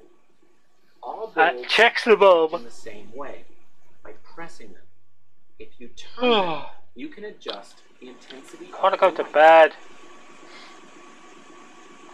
Step 10. Ensure that the computer is set to on. When the computer is on, the Cori is off. Step 11. Fuel panel. Check. The aircraft is equipped with a main fuel tank fuselage, which is located just behind the rear cabin. This tank provides fuel directly to the engine through the submerged electric pump while the fuel valve is open. Additionally, the engine has its own mechanical fuel pump that allows autonomous operation below 25,000 feet. So what?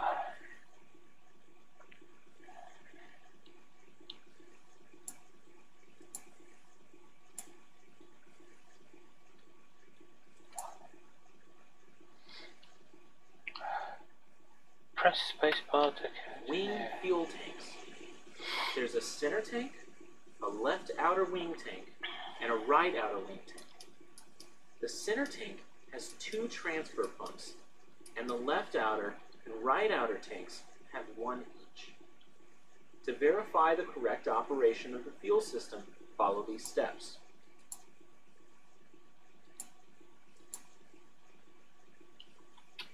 Step A. Fuel quantity switch. Press. FUS indication goes off, and the gauge shows FUS plus center wing tank. B. Verify each transfer pump and each wing tank has fuel. You can tell that if it shows a green indication. We should do this for each one separately. Pump. Ought. FUS indication goes off, gauge shows FUS plus center wing tank, and there's an indication of transfer pressure. Huh? Pump. Off. FUS indication goes on, gauge shows FUS, and there is no transfer pressure indication. Pump. Man. It's got the same indications as an AUT. Pump. Off. They're all bloody green. Step 12. Transfer pumps with fuel set to ought. Done Only that. connect those pumps in tanks with green indications, showing the presence of fuel. The only difference between ought and man is that when the fuel runs out, if the pump is in ought, it'll turn off. If it's not, it will continue on, and this could damage the pump as it runs dry. Anyway, we have that option in case the automatic mode fails. Step 13. Fuel quantity selector in FUS. Quarry indication is on. Step 14. Submerged pump on. Quarry off. Step 15. Huh? Fuel valve to What's open. that say? Quarry off. Quarry LLAB off. home module and the warning caution panel also goes off. What goes off? Oh, yeah, that's off. Yeah, everything's off.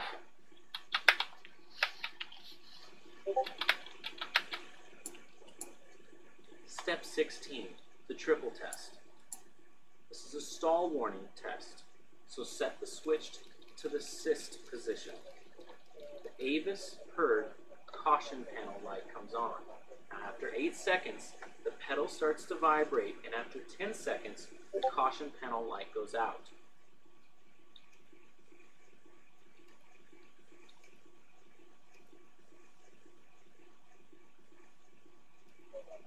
Yeah, whatever.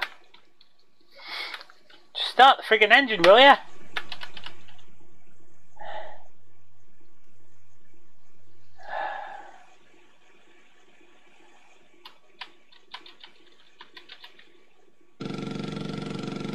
Oh yeah, that's like rumble strips on the motorway.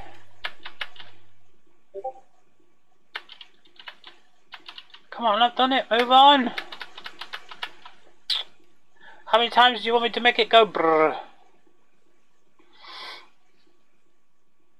Long tutorial, it's killing me!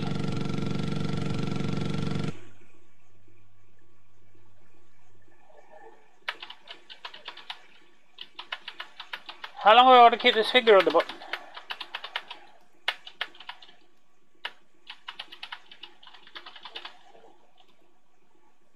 Stall warning system test. Assist up. I'm moving the right switch, aren't I? Yeah. So I've done that. Come on. Next bloody shit. Look. I've done it and it vibrates, okay?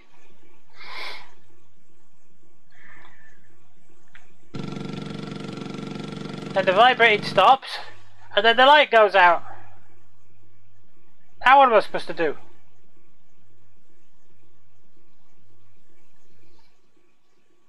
Keep it held or something?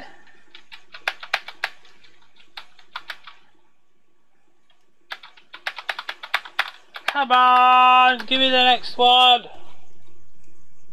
Hold it down for 8 seconds and see what happens then.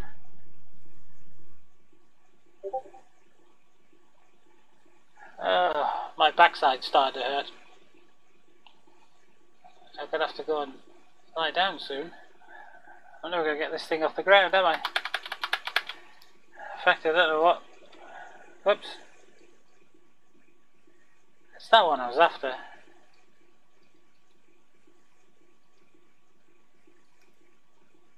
don't know what else it wants me to do.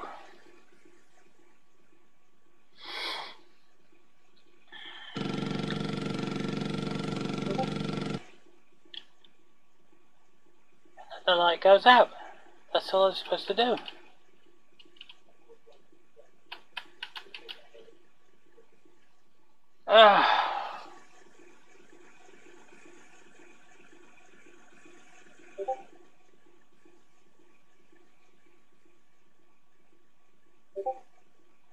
It's stuck.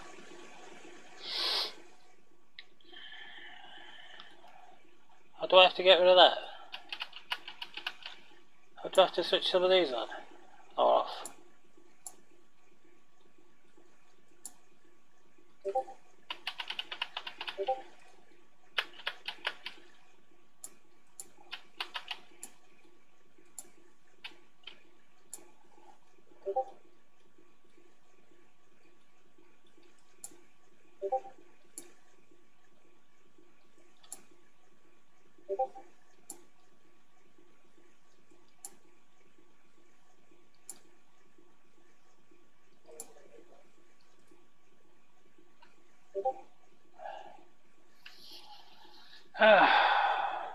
Now we can take the switch out of syst position and put it in trans Oh. position to verify that the transmission between the AOA probe and the system is correct. If it is, the stall warning lights again. We leave it in neutral position. Fuel flow meter. Keep it pressed until the totalizer shows 10. This will take about 30 seconds. Oh, you're kidding. Indication of the flow meter will be 1,200 pounds per hour. We reset the totalizer.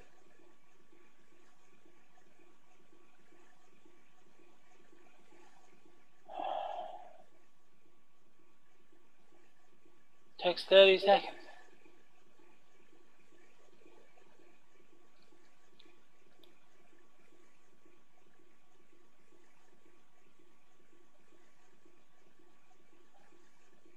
My finger's aching.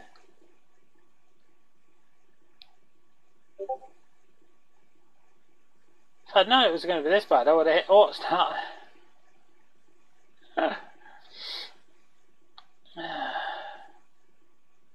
That's longer than 30 seconds. That hasn't done jack shit.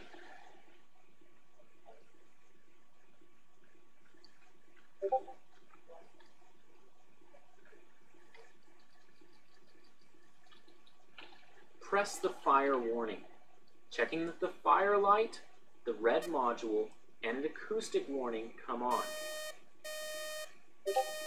It does. Step 17. Ensure that the voltmeter checks out at 28 volts. About that. Since it's connected to the GPU and the DC bus tie, the voltmeter reads the voltage of the primary bus, What's that which there? in this case should be 28 volts. Cyclic. Step 18. The warning caution panel. Dim it, bright it, and test it.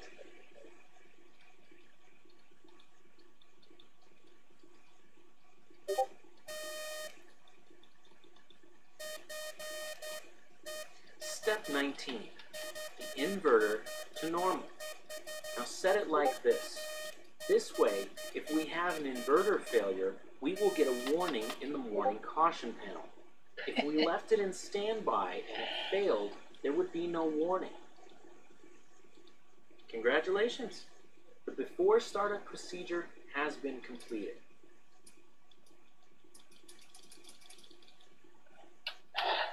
Startup procedure. We're ready to start up. Really? Now, I'm during knackered. startup, the My pilot must arse be aware hurts. of how engine dynamics Jesus. vary, so that in the case Oh, of where's my emergency, cushion? they can quickly Oh, interrupt the God. startup and make an emergency exit. That's why we still have the canopy partially or fully open. Remember the possible emergencies that we must be prepared for consideration on the checklist. Startup abort, engine fire, or overheating on ground, and emergency exit. If there were a fire in the startup, the mechanic would indicate it with the sign of a line 8.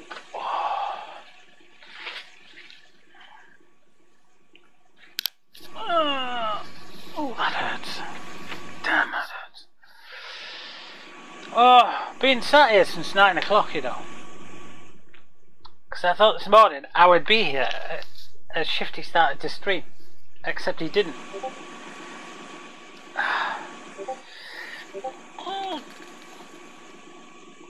Oh, that hurts. That hurts. That hurts. I need some tablets. That hurts. Oh, damn.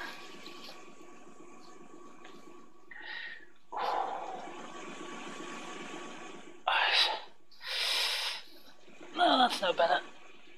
I've sat here too long already. I've been here 6 hours. Shit. No, it can't be right. How's it 3:30? Shit. Can't believe it's 3:30 already.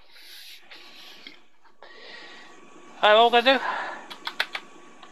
Now note the following conditions that must be met to continue with the startup. You mean all those lights You out? must have 4 red, 1 amber. Yeah. ITT below 200, 28 What? volts. Oh yeah, we got that. Yeah, yeah. Check to ensure that the area is free. Scan from left to right, checking that there are no people or objects which can be ingested by the engine. No, people won't be ingested by this little engine. Startup. I'm sorry, but that's just silly. Before continuing, I must tell you that once you press the starter, everything will happen very fast. So before you do so, Yeah, let's go over what you'll see. Oh, no. It's not going to get flown a lot. This is what I've got to go through. I bet you only got to press about 4 buttons to start the bitch up, you know. After you push the start switch, an electric What start motor switch? will rotate the high pressure shaft, and both spark plugs ignition will come on. It's got You will spark see plugs. 22 RPM. I thought this was a turbine. When it reaches a value of 10%, you will move the throttle lever slightly above idle, then bring it straight back to idle. Fuel flow is now enabled.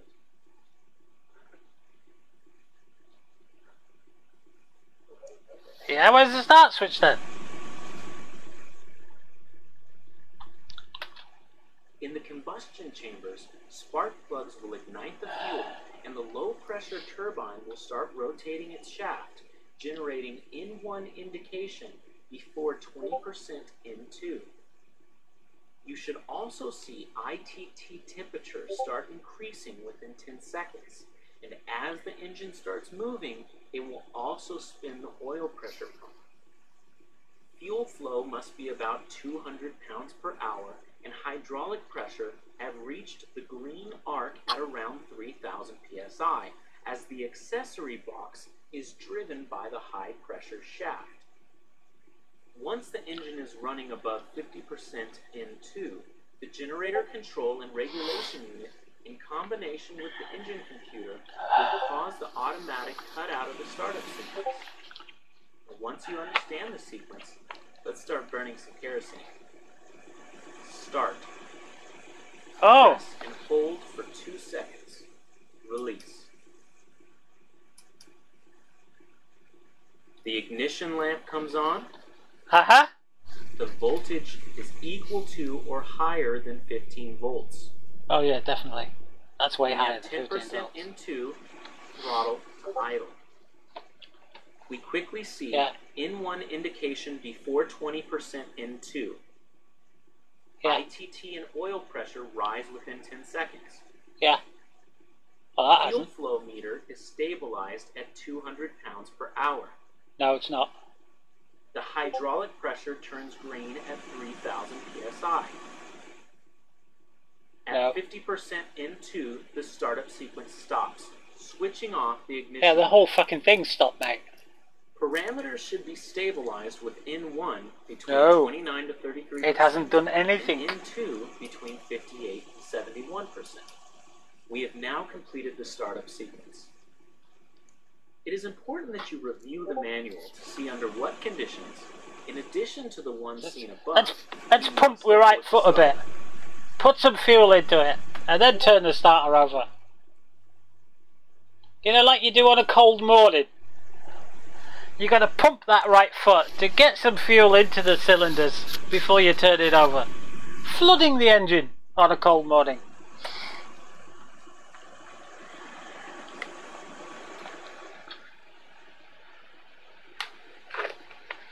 We've all been there, haven't we? Well, I watched other people do it. So, what did you do to start it again? Oh, right, you pumped your throttle a bit. Yeah, that would have done it. Especially on a cold morning. Yeah, that would have sorted it for you.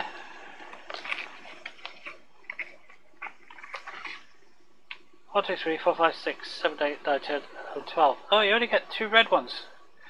Oh. I wanted 3 red ones.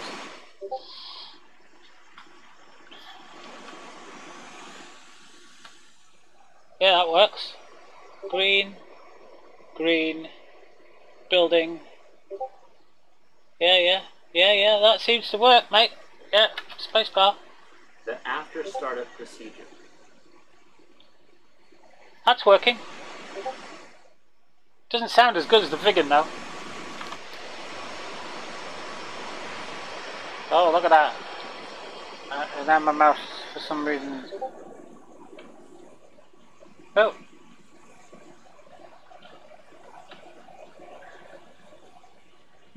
Now looking up its bum.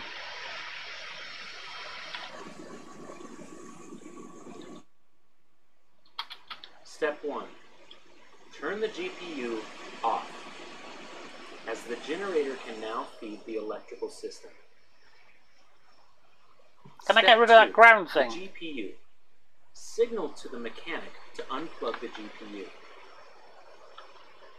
Chief, turn off the ground power. Thank God for that, it's noisy. Copy. Oh, Ground power is now Step off. 3. Generator. Reset it. are you feeling bad, are you, Shifty? Back Are on. you really coming down with it, man? Because by tonight you'll really be hit with it. Too odd, does The it say? XGEN CC red module goes off. Yeah? It's not supposed to happen. Pause panel. Check XGen CCs out. It is. Step 4. Generator test. Note that when simulating these failures, the XGen red module lights as well as the master caution. You will also see the consequent drop in voltage. Perform the ground fault test. Then reset the generator. Perform the over voltage test.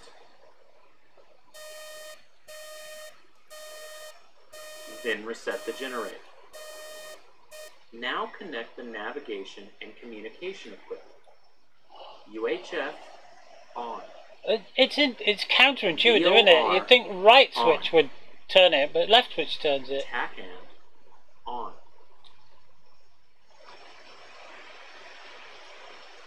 Oh, hang on. VHF on. Standby artificial horizon. Uncaged. I think I already did that anyway. Whoa. TACAN's on, where's the VOR gone?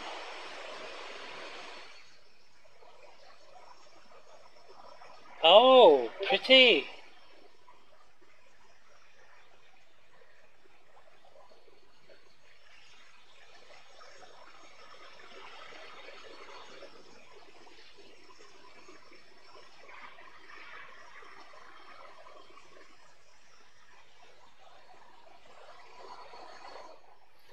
Oh, that's quite pretty, that, isn't it?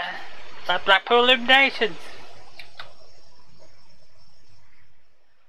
Yeah, I've done that, mate. I've done that.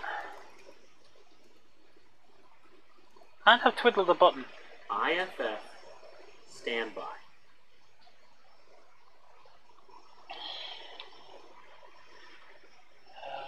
Check to ensure that the hydraulic is in the green range of 3000 psi. Tis.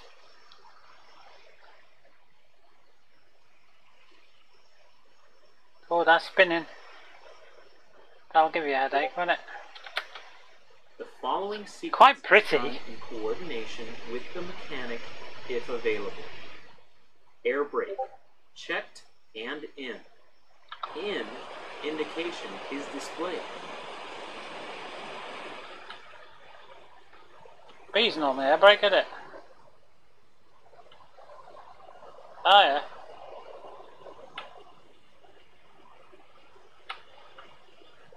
That's cool. Now can we go?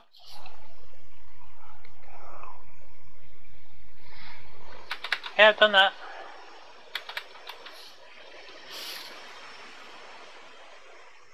There's nothing in the cockpit flashing for me to do.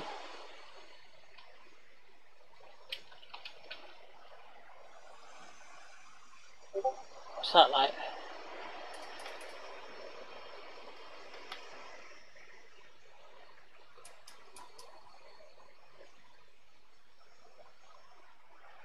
I've probably switched the bloke off that does the talking.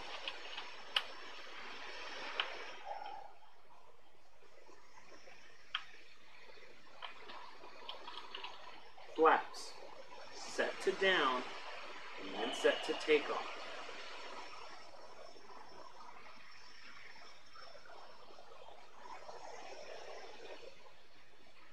Where's takeoff then? That one? Bank left. Notice how the ailerons move visually. Bank right, same thing.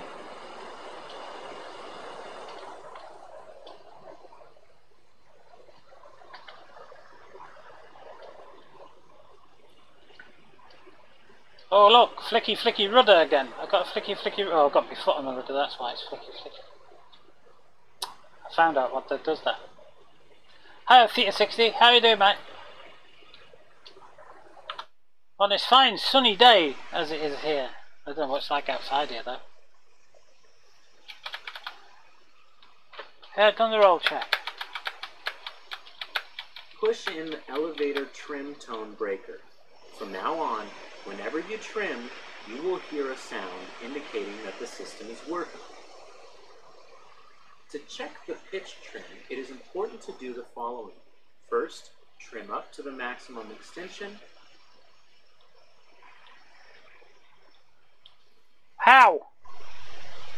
There's nothing set in here, bud. That's the stick, isn't it?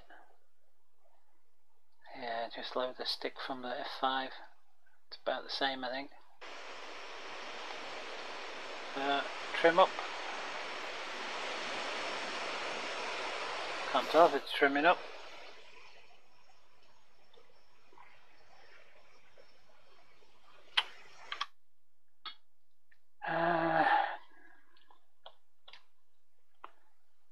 Nose up, nose down. Yeah, that's trim.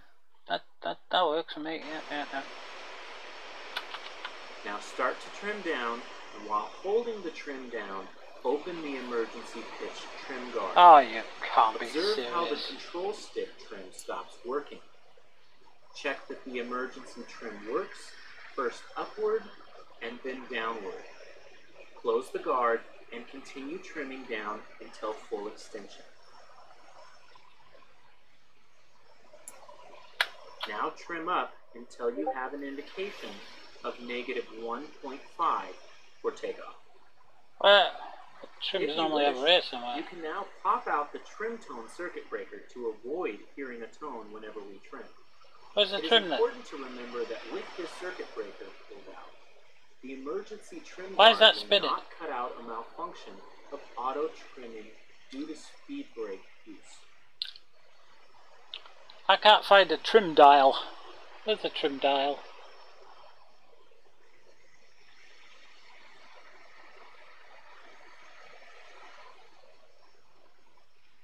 That's definitely not it.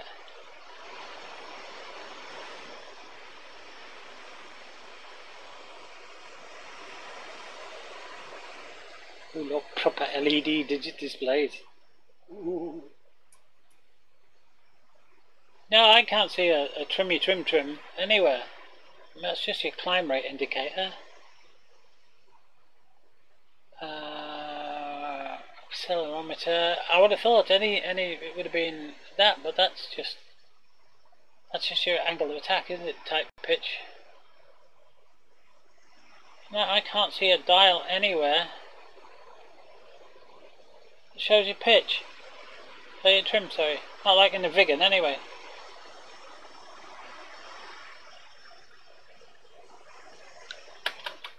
Now check the roll trim. Check that it works to both sides. Yeah, it does. Hello, it my does. friend. Hello. Hello. How are you? I'm not bad. I'm trying to start up a C101, but it's taking its time. Oh. Did you bite off the sail? Turn on the pitot heating. Which, Yeah, it did. besides heating the pitot, will also Is it heat fun? the AOA probe for the stall warning system. Stall warning. On. Check again. It is on. I don't To know check many the people that anti-ice have the system, you C101, should so be looking you're at an the exception. warning caution panel while activating the It's a damn noisy anti-ice thing. port. You will see the amber anti-ice warning appear for a Have couple you of tried seconds closing the until canopy? the system reaches the Oh, I'm not allowed to do that yet, to turn because it off might the burst warning. into flames apparently. To What? perform the next test, That's what it says. since we are going to advance the throttle above idle, That the sounds oil weird. temperature must be above 30 degrees. It says you should always leave the canopy open while starting your aircraft until taxi because it might burst into flames and you have to get out quick. But remaining within normal parameters. Okay. In coordination with the mechanic, we advance throttle Is that a until 75% real feature T2, in the watching aircraft? for a normal engine You- response. Yeah, I mean now it's very noisy. You can hardly hear you. Idle and reconnect the computer. Adjust the lighting as required. On night flights, landing lights will be checked. Holy mother. Oh, God test them. Oh, I've done it. I've done it. Come on.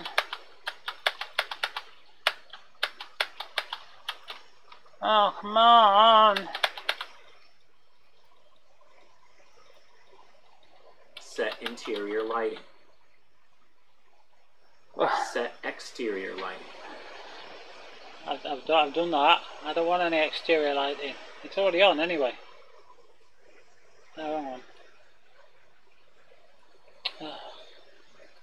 I went through this on pre-bloody engine start tests. If we are about to make an instrument flight, this is the time to check that all navigation equipment... Just let me take off! There will be a further mission to explain... God's sake, I've been on this for half an hour or more! The oxygen is 100% and normal. It is, it's on, yes. Close the canopy. Thank you. To do this, up in the canopy frame, we have to unlock the handle. Once the canopy is down, we can move the locking handle to lock it. Oh, that's better. Locking the canopy will extinguish the block cab red module.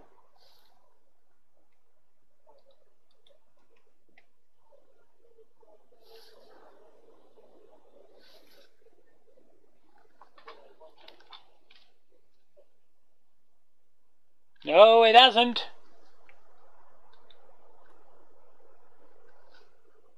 It has now. Are we sure that's actually locked? Locked. Ooh, I'm a bit iffy about that. Right, what have I got on here that I shouldn't have? Compute. Air conditioning. Reset and on. I doubt you note the pressurization in your ears, but you I can do. imagine. I can feel that. That's why I'm moving the muscles in my ears.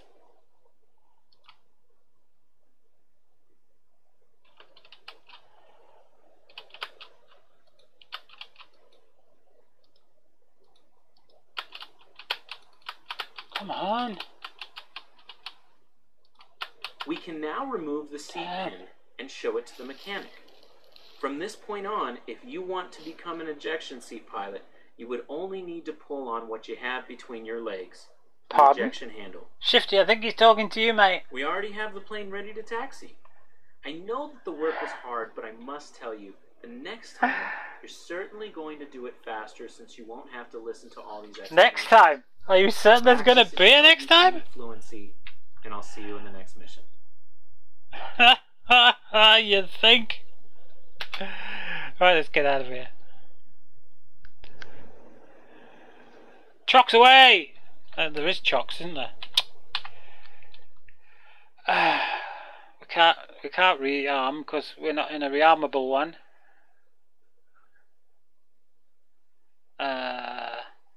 I don't think you can. Pods, smoke. Pods, smoke red. Ooh. Okay. Oh, I didn't take the handbrake off. There you go, handbrake. Now I can move. Chocks away. Now how do I get out of here? It's over there, isn't it?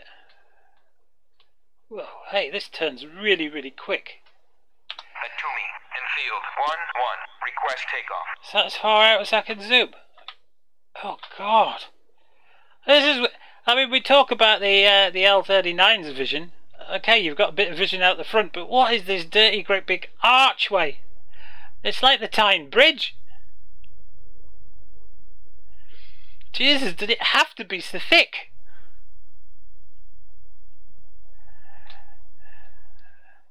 But I tell you what, at least it's got nose wheel steering, which is ever so nice. Ever so nice. Yes, I do like the nose wheel steering. It's like the Hawk T2. Sit T2. Oh, I don't like that. I'd have to put my seat up. Hang on, let me get it in the air first. 100 knots, rotate. Will the gear go up? No, it bloody won't. Shit. Oh, you can hear the airflow over the aerofoil surfaces, but I've been in a glider.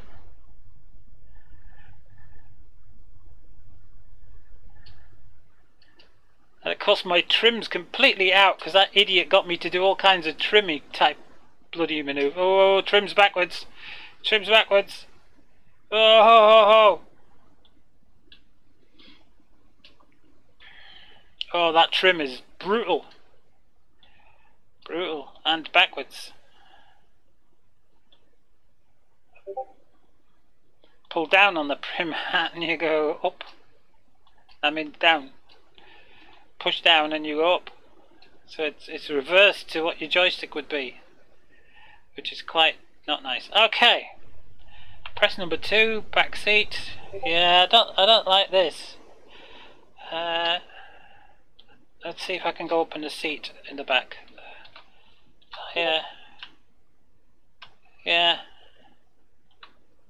That's up in the seat. I'm sure you'd oh no, that can't be right. Would that be right? No, that can't be right. Something very wrong here, isn't there? I'm not sure about switching to the back seat, mate. I don't think it works very well. I mean, I'm as up high as it'll go, and I've got these straps in front of me.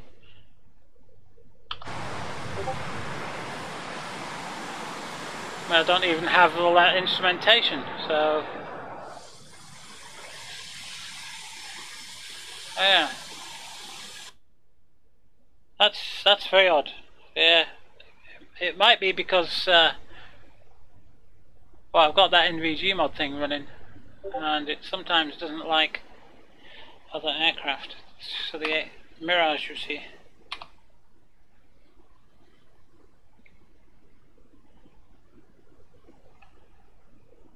But it handles very similar to the Hawk. It's not quite as responsive.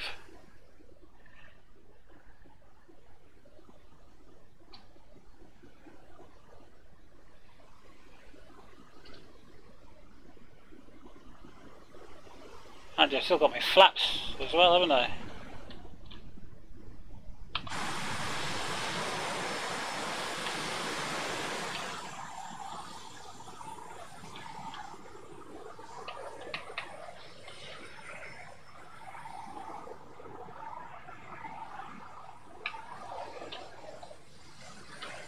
that's it. It flaps out.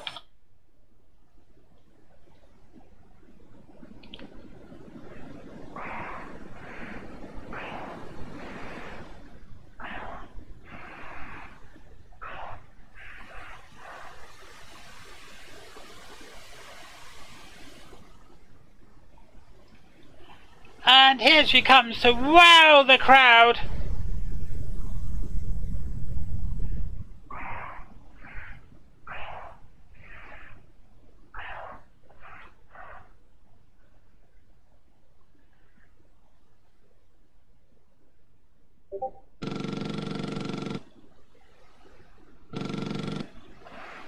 That's not the machine gun, that's the stall warning vibration on the rudder pedal.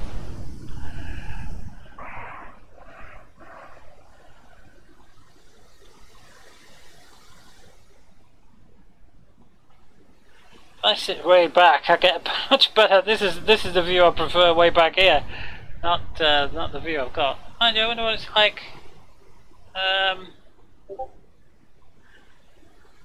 That's not bad though, is it?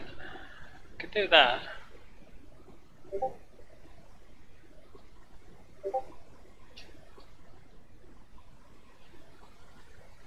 So we're doing 350 knots flat out. How my bum is hurting. No, it's not that. It's if you have an update, you've got to take all the mods off and put them back on again, which isn't hard with JSME. It's just a matter of moving them from one side to the other and then putting them back again. Because you never get an integrity failure with them either, using it that way.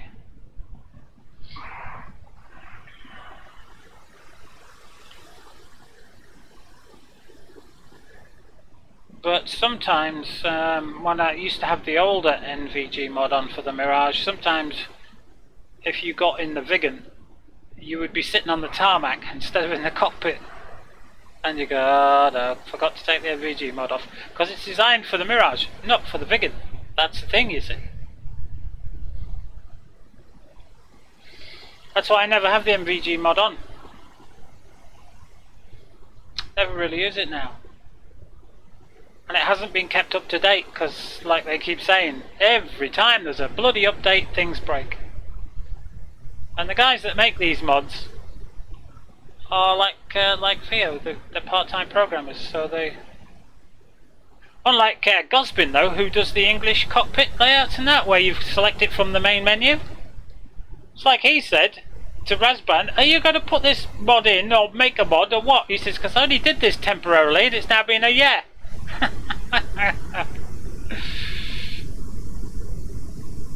Well, that's what I said to you, that's why I never have it switched on.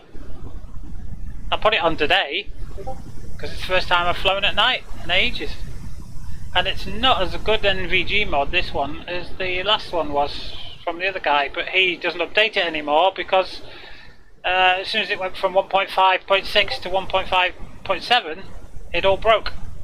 And he said that's the last time he's going to do it because Eagle Dynamics keep breaking things. So he said he washed his hands of it, which is a damn shame because it was the better NVG mod, because it didn't show up the whole of the screen as NVG, it just showed up pretty much where you were looking, like any NVGs would. But this one is, I'll show you the program in a minute. But now that I'm in this damn thing, it's a very pretty cockpit though. And you know me and my lights, I like my cockpit lights. I do like my cockpit lights. So it is a very, very pretty cockpit. I've got to give the guys that. It's got the same metal dashboard as the Hawk. What was that? What was that? What was that? What was that? I'm doing 400 knots, for goodness sake. I can't be stalling. What was that?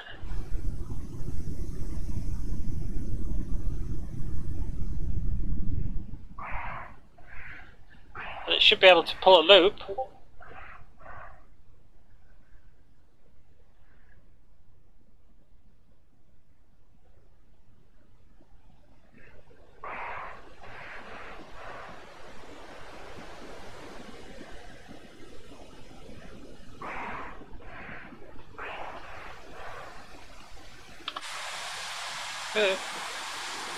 I want the Alpha Jet, the Dassault one,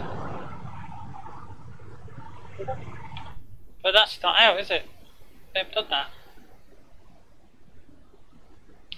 Anyway, while this is flying towards the hills, I can actually.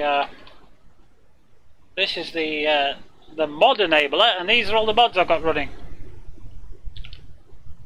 So I've got my buttons for the Vigan, because it gives you all the buttons that you should have but don't have, so you can map them all to your HOTAS joystick, whatever else, which is really cool, and that should be out in the next major patch apparently. Then I've got my move the radio messages to the screen, because they're way over on the right hand corner of my right monitor, which I can't see, so they move them to just off screen here. You know, the radio messages that you get. Hello, am I stalling?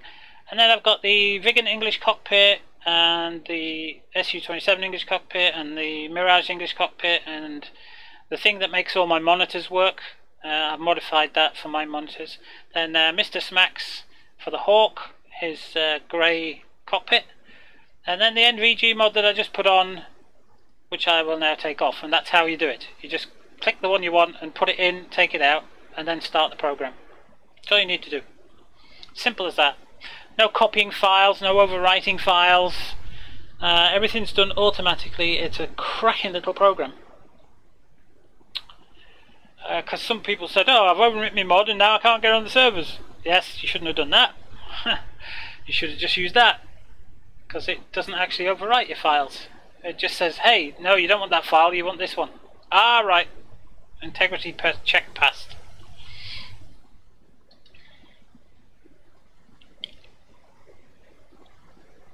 Or if it overwrites your files, it puts them back. But every time you get an update, you've got to take all them off and then put them all back on. But it takes seconds. So it works really good.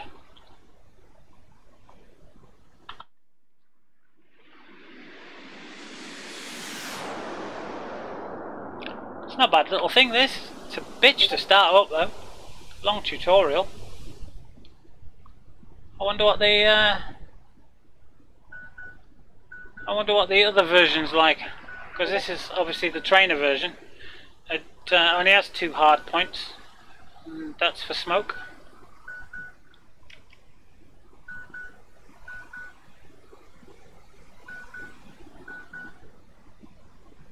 Don't even know where I am here. Where am I at here? Started up to me. Oh, there's the alarm. So if I turn left and get back.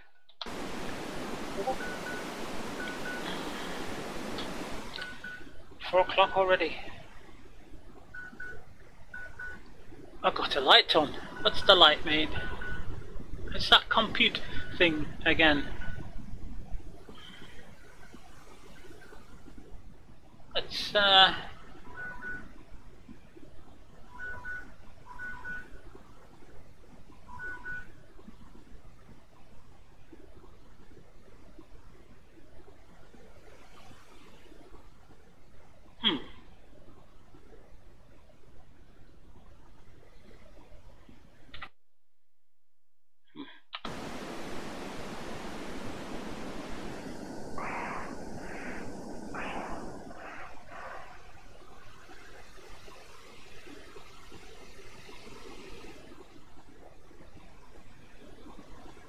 oh, it's just fuel flow. So where's my RPMs? Is there not a thrusty meter?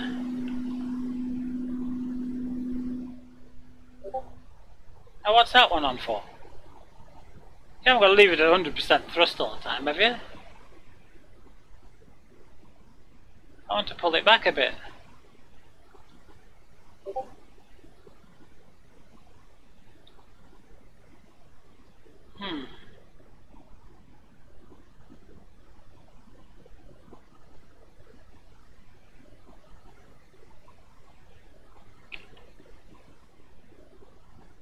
Plenty fuel anyway.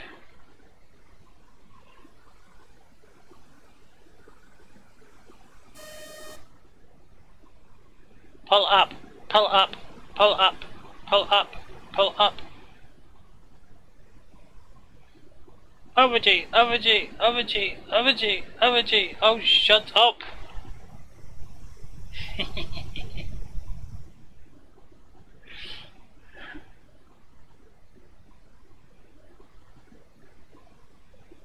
It's actually funny watching you earlier. I was flying the Mirage and I was trying to get up near you, and you're in the, I think you're in the MiG-29, and I was trying to come up and sort of get up with you, and I'm hearing all this overgy, and I'm thinking, what the hell is going on?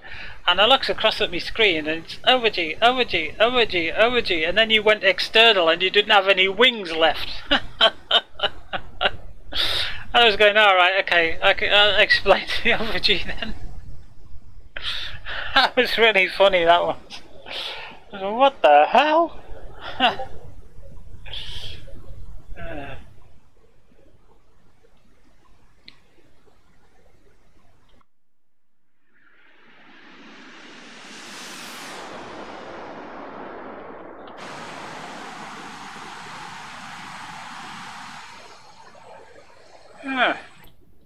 It's not a bad thing. I like the cockpit.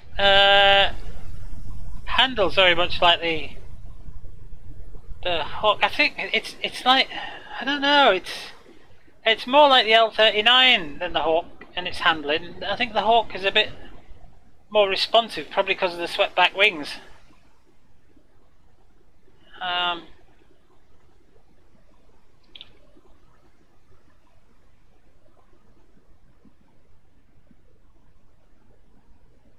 But I mean, I've had it up to 400 knots, but the Hawk goes faster than 400 knots, like. But the cockpit is a lot of information. But it's very reminiscent of maybe they got somebody working on their team who was Russian and just liked buttons and switches. Because I mean, you get in the Hawk cockpit, there's very few buttons, very few switches. You get in the L39, it's nothing but buttons and switches. I think it was designed by the brother of the guy who did the MiG-21, who was staying at the time in Czechoslovakia. But yeah, it's okay. I might fly this a little bit. I do prefer the Hawk, I must admit, but I had to test it, didn't I? I mean, I've got so many aircraft and half of them I haven't flown.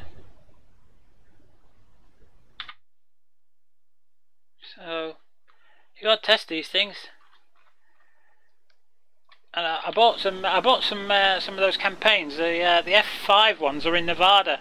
It's weapons training and manoeuvring combat ones. See if I can get to grips with that sort of thing. And the KA-50 Black Shark one, that's the only one they do. And I thought, oh well, everybody says how much of a beast this thing is, and they use it a lot in the Reapers, so I thought, well, I might as well get to learn that, and one a good way after tutorials is a campaign. And then of course the A10, I've got the red flags already. I got them in the package with Flaming Cliffs, I think, or Nevada or something. So I've got the red flag things. So I thought I'd buy the A10 Advanced Training, which is the one that you do after you've finished all the courses that come with the A10. And then there's another one as Weapons Training or something. You get 18 or 21 missions out of that. So I thought, alright, for £3, you know, that's going to keep me busy for quite some time. Buy them in the sale, sit on your computer for an hour or a week or a month or a year. And then when you've got nothing to do, jump in.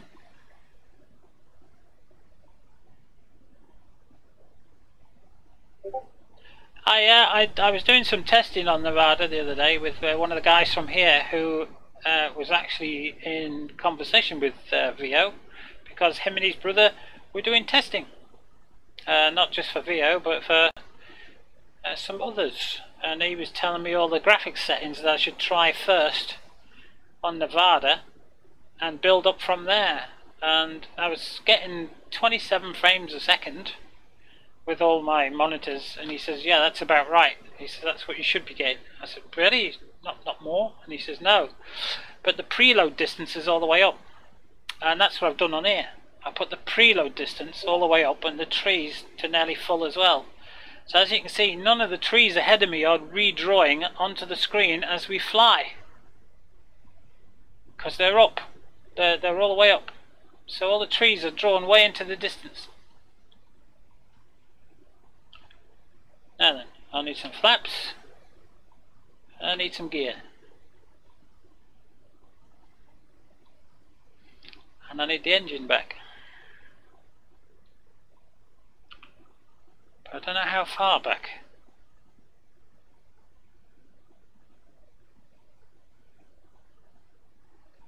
We're way too fast.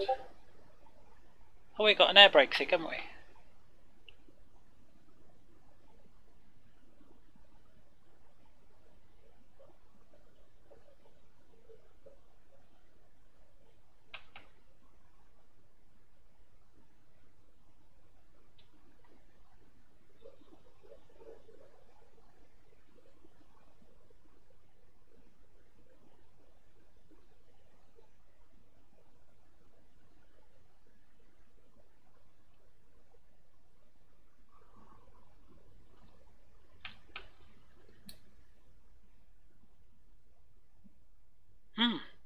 Brakes better than the Hawk as well. You put the brakes on and the Hawk, he goes spinning off the bloody runway. You gotta keep tapping the W key with the Hawk, haven't you? Do we go down there?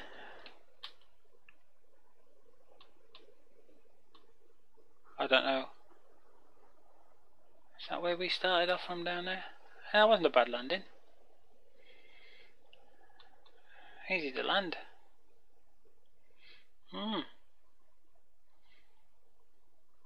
What, you mean I go spin? Well, how do you brake when you hit the runway of the Hawk? Do you just hold down the W key then, or do you spam it? Because the only way I've found not to go spinning off the runway is to spam the damn thing. Can't find any other way of... If I go down there, I'm going to get stuck, aren't I?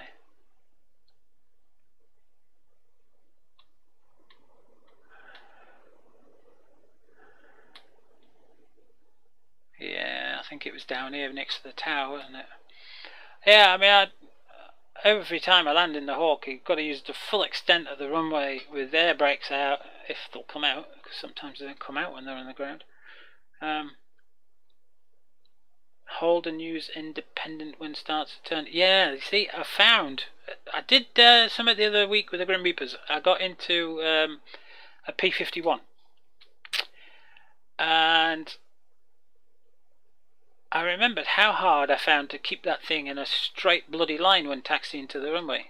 And I couldn't remember for the life of me how you taxied. Whether it was just brake and turn the rudder or what. Or if you used the wheel brakes. I couldn't remember. So I thought I'd just use the keys instead of the HOTAS and the rudder pedals and that. I'll just use the keys. So that's what I did. And the damn thing steered for me first time, just using the keys on the keyboard. And I thought that's digital input for you. Oh, damn! I'm in a lot of pain here, guys. Shit. Right, I'm going to take a break for a couple of minutes here.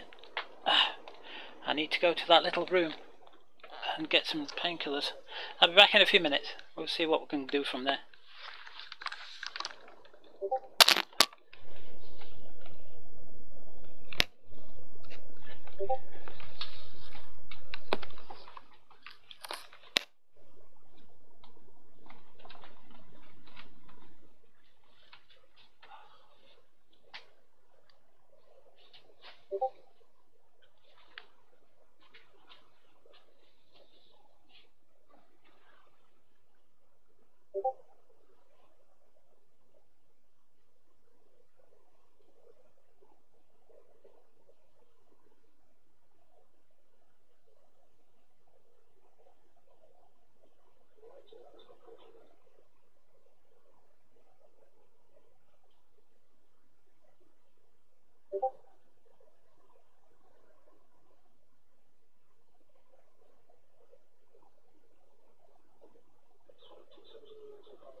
juggler.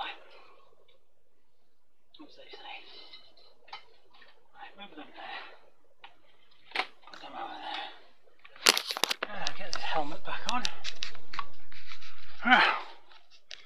We are back. I think. Oh, it looks a bit icky. What else is in this then? Oh yeah, tablets. Tablets. Where's that bloody tablet? Got off my tablet.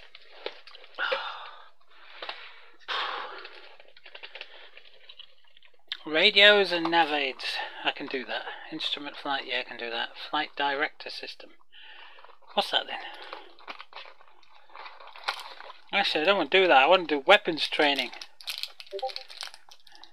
But there ain't any.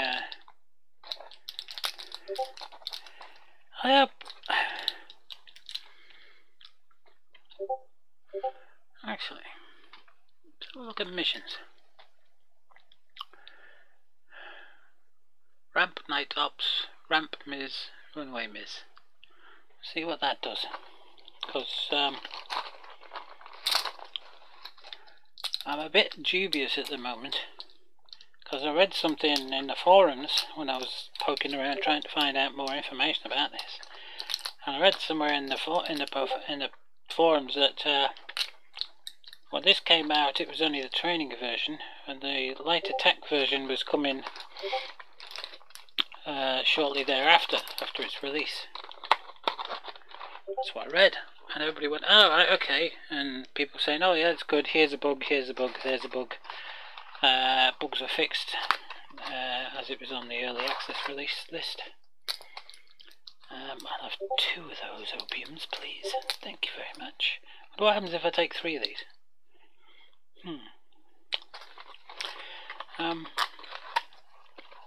Anyway, I saw this little post on the forum saying, when the hell are we going to get the attack variant then? And I went, oh. So, I'm a bit wondering here.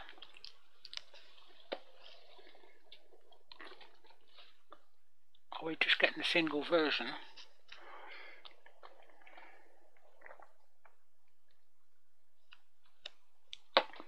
Or have we got the version that they sell to the, was it Ecuadorian police people?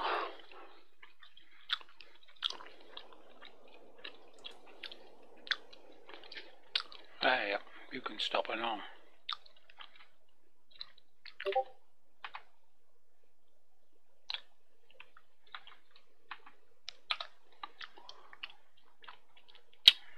Well, that's interesting, isn't it?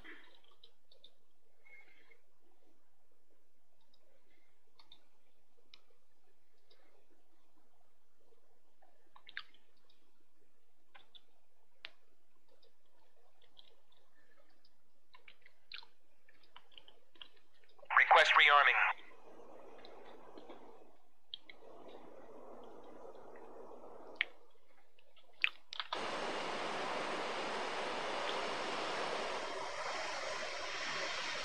Well, that's not good. So don't tell me they still haven't brought out the light attack variant yet then?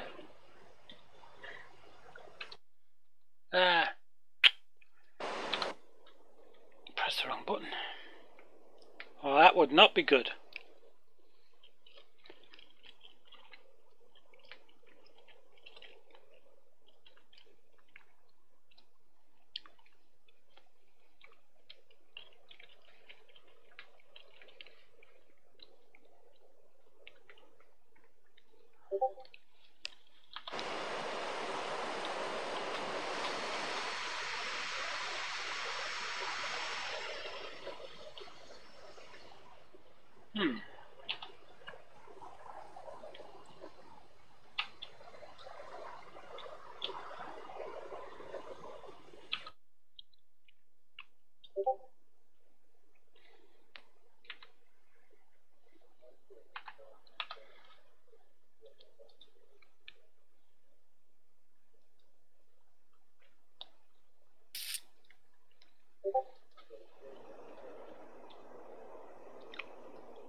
the skins look the bloody same.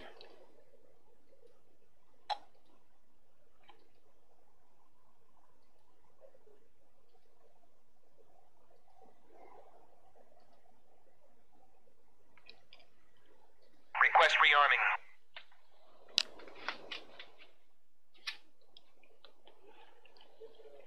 I am getting a Roger, am I?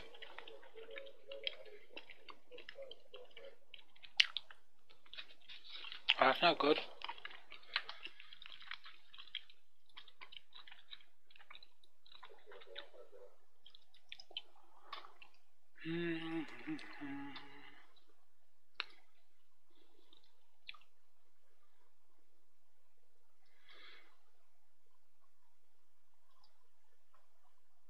Oh, they haven't put it in yet. Oh, that's a bitch. I just thought I'd check the L39. You've got the C, which is the trainer, and the ZA, which is an attack variant.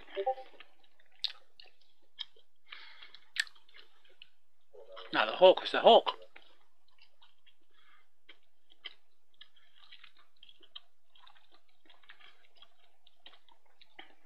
C101 AB, I think, is the trainer.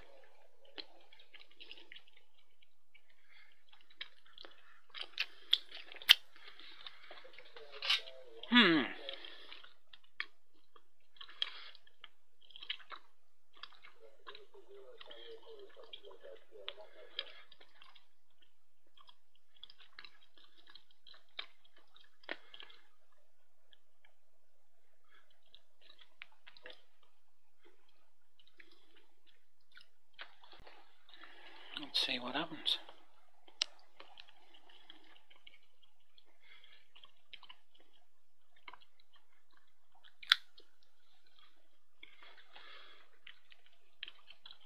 Provide support to friendly forces in contact with the enemy. Well, you can't do that if you can't put weapons on.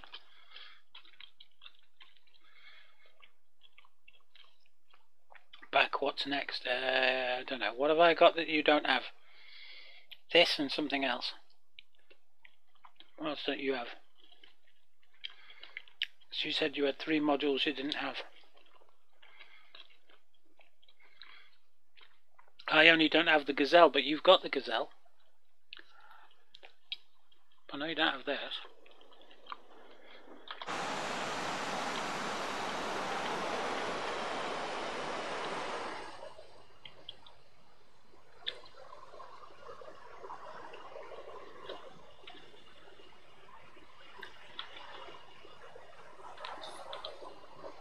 Oh, that's no good.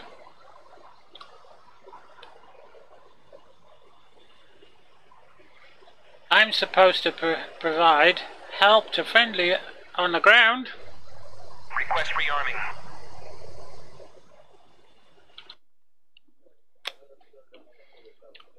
And I can't even get them to put smoke on. At least I can have smoke on the Hawk, I just can't use it.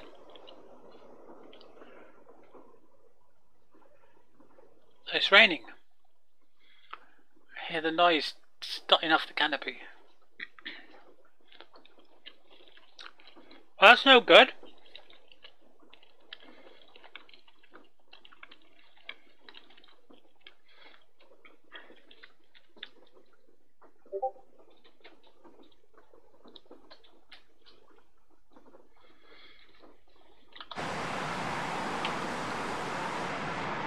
Press the T for smoke on and nothing happens. Because we can't even equip it with smoke. No wonder you don't see these in flying displays on this game.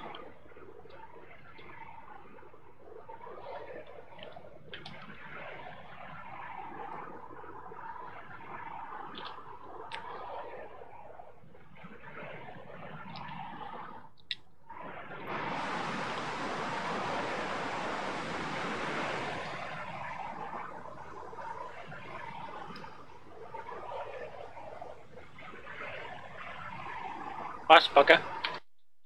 So what you got? Or what you haven't got that I've got, that you haven't got, that I've got, that you haven't got. A10 you've got that, AJ you've got that, BF109 you got that, didn't you? C101, you ain't got that. Combined arms, you got that. F5E, you got that. F86 Sabre, you don't have.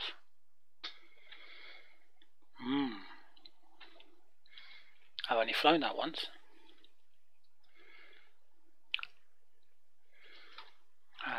Is any missions for F86? Mind you, I need more missions, don't I? I need I want mission, I want training. Oh, what am I doing next now? Well, there's not much you can do in the 101. It can't carry any weapons. They're still waiting for the attack variant to come out, which is a pain in the ass. I was actually thinking about going and lying down for a couple of hours, because in 2.5 hours I've got to be back to fly with the Grim Reapers, and my coccyx is aching like you wouldn't believe. And I can also work on the maps with the missions now that my pens have arrived. Although my protractors and rulers and things and flight computers won't arrive till well, they'll be dispatched today, so I probably won't get them till Friday or even Saturday.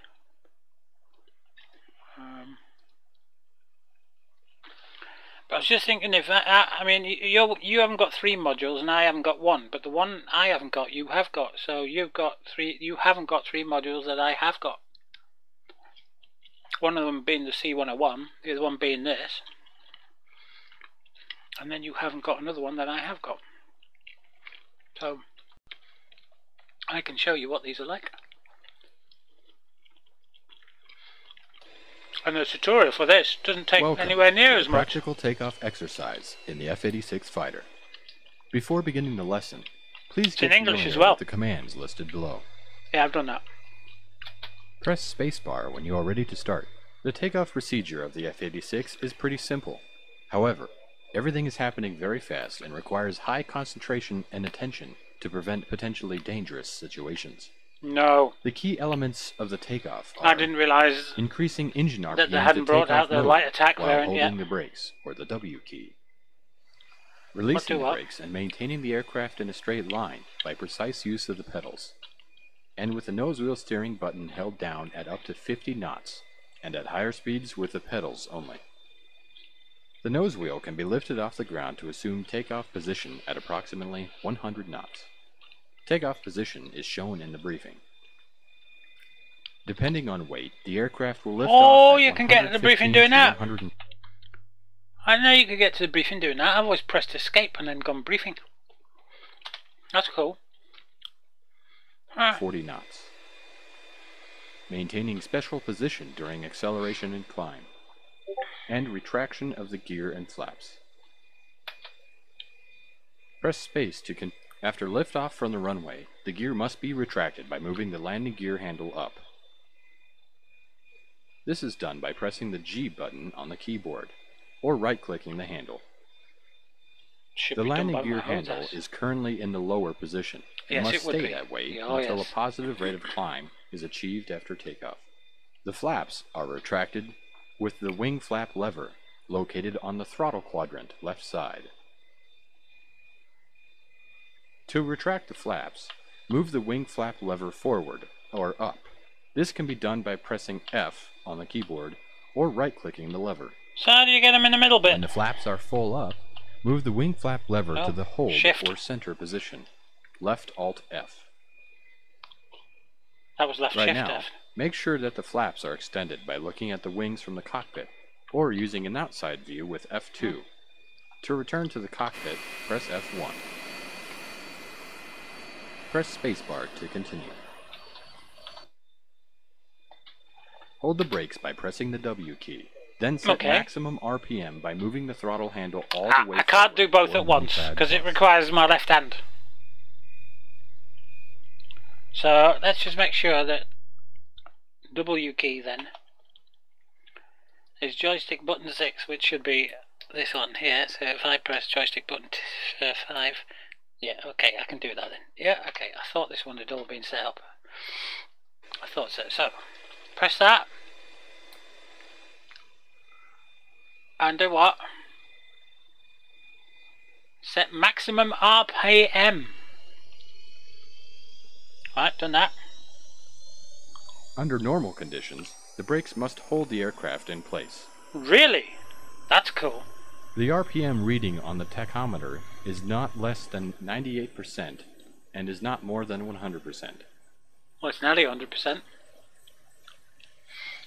Exhaust gas temperature, or EGT, is 675 to 690 degrees. Hey, look, this thing wants to move. Oil pressure is at 10 to 22 psi. It doesn't like not going. If all the readings are within their corresponding limits, release the brakes and start the takeoff roll. Oh, thank goodness for that. Well, I'm a bit high in the seat. Maintain the airplane in a straight line during the takeoff roll by using the pedals, or Z and X on the keyboard. I think I need to get down on my seat a bit. Approximately 50 knots indicated airspeed. Where? Where's the 100 airspeed? knots, pull the stick back approximately halfway. After the nose wheel lifts off, maintain this position by returning the stick slightly forward and continue accelerating. It jumped into the air, mate. It did it all by itself. And a positive rate of climb is established, retract the landing gear. At a speed of 140 knots, retract the flaps.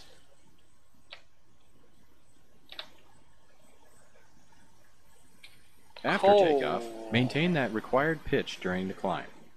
Use the trimmer to reduce the manual force required to maintain that position. Nose down trim is right control and semicolon. Nose up trim is right control and period. No, it's not. How far can you sit back? Oh, that's nice. I like that. At least 300 knots.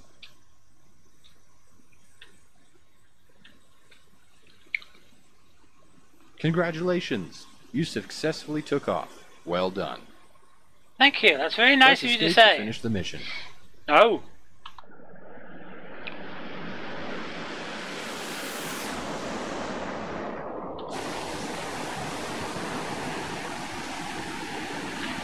It reminds me, this thing, of that. Let me come round. It reminds me of that thing out of UFO. That thing that they used to launch up into space. You know, the shuttle thing that used to go up into space. That looks exactly like that, including the pointy, extended nosy bit over the top of the intake.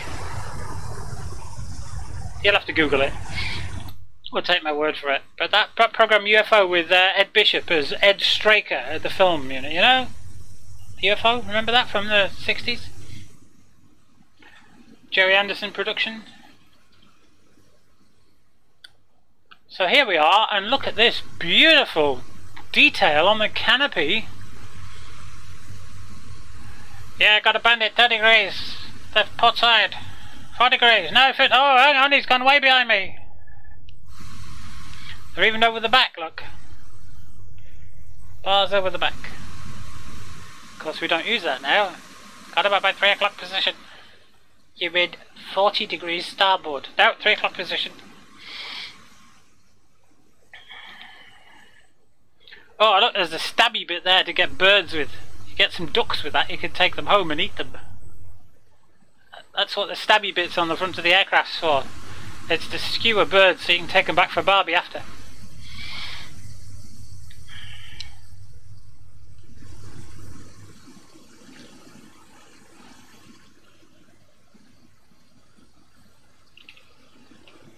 Now then, how do you switch the guns on again?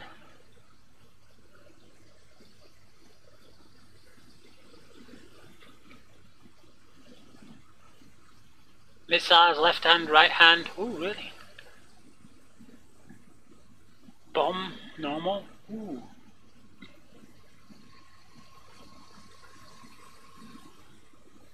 Lock X-Files at attack position.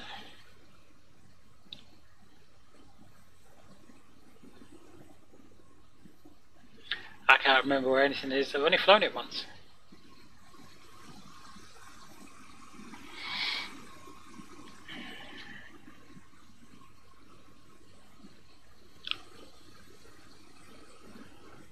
Of course, it's nowhere near as good as the MiG. Because the MiG has a Rolls-Royce engine in it. Whoops, sorry guys. We didn't mean for the Russians to have a Rolls-Royce engine, but they sort of beat us at a game of billiards.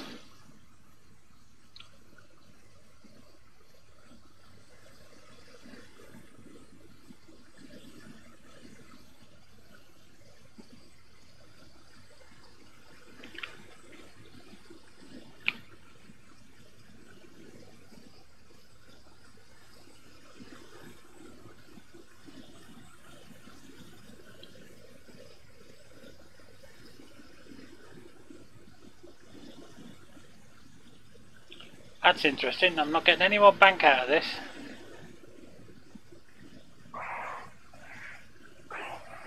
Look at that. Nothing's happening. I'm full across and nothing's happening. We're going in! We're going in!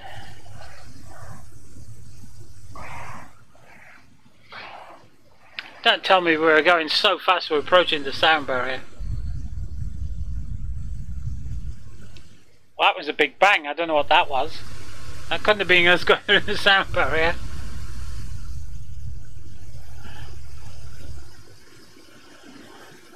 I didn't think this thing went supersonic, but it doesn't want to respond to controls when it's going that fast, I can tell you.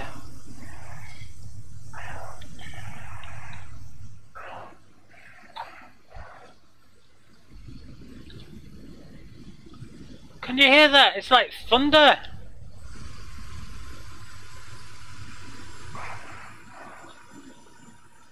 And if that's not, that is approaching the sound barrier. So, yeah, that's why the controls don't respond then.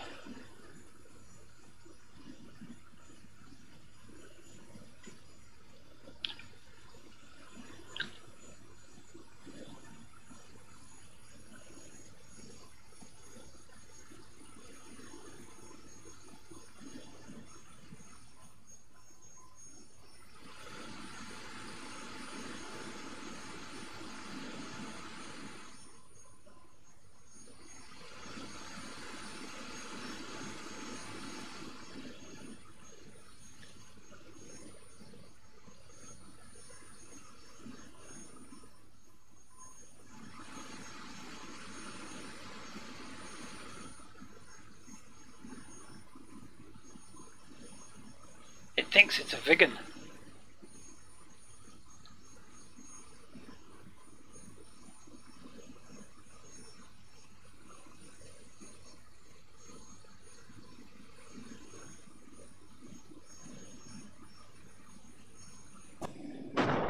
Boom.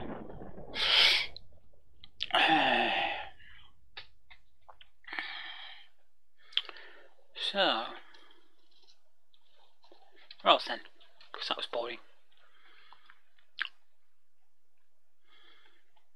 Air-to-air gun, air-to-air rockets, missile employment. Ooh.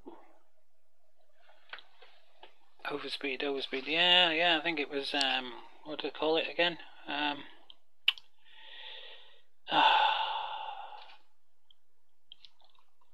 Memory, terrible memory.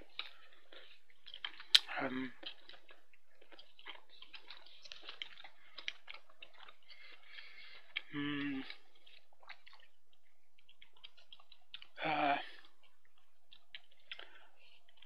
forget what they call it now.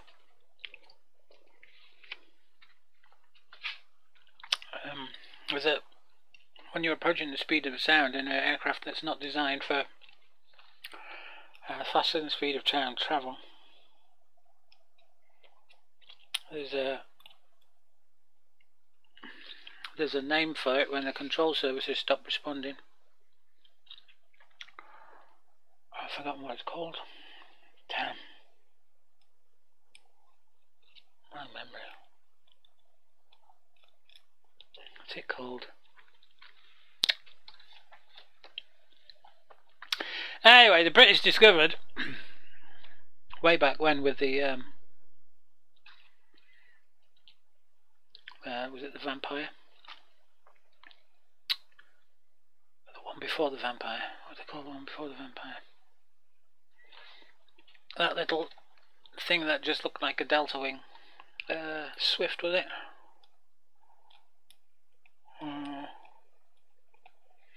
Anyway, they found out with that because it didn't have tailplane as such, that it was much better at doing things near the speed of sound than things like the Spitfire, whose wings would nearly rip off when you got there anyway. God, the name of it's on the tip of my tongue, you know. Anyway, I found that because it had swept wings, and it didn't have elevators like normal aircraft did. The tailplane, it was tailless as such, that it would handle a lot better at near transonic speeds. And some bright spark said, well,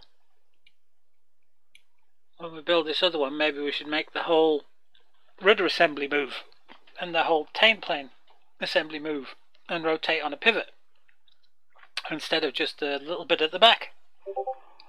And they went, oh yeah, try that. So they put it in a wind tunnel and found out that, yeah, if you make the whole tail services move, not only are they responsive below the speed of sound, but they are responsive above the speed of sound and going through it. Hello? Welcome to the training mission devoted to air-to-air missile deployment. Set the throttle to maximum, or num+, and continue horizontal flight with a heading of 250 degrees. Where's the light switch? No, not that light switch, the proper light switch. Accelerate to Mach 0.75, then start climbing, maintaining the airspeed by changing pitch. Warning: if, after rapid throttle movement, you hear a clap and the engine RPM hangs, move the throttle to the idle position, wait until RPM is reduced to idle, and slowly increase engine RPM. When in the clouds, concentrate your attention on maintaining a heading of 250 degrees. I'm looking for the bloody light switch, man. 0.75. I'm supposed to be on straight and normal in the clouds. Your target is above and in front of you. It is flying westward and creating a highly visible contrail. Oh yeah.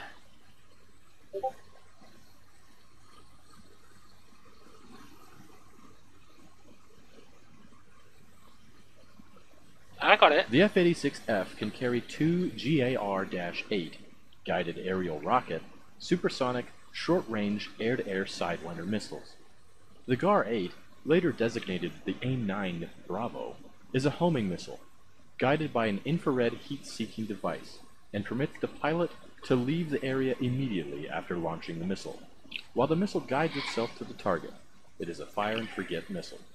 Oh. For training purposes, unlimited ammunition is enabled in the mission. Cool. Before missile deployment, set the gun missile selector switch in the missile position. Using mouse buttons or the key combination, the missiles are aimed by the A4 sight with a fixed reticle. Mechanically caged on the missile control panel located on the left of the gun sight, the missile control switch sets the missile launch mode. The volume control knob adjusts the volume of the buzzer tone and the target lock-on sound. The G limit light illuminates and warns the pilot when the maximum allowed Gs for launching guided missiles are exceeded. The big red safe launch button forces the missile to launch in an unguided mode. Press space to continue.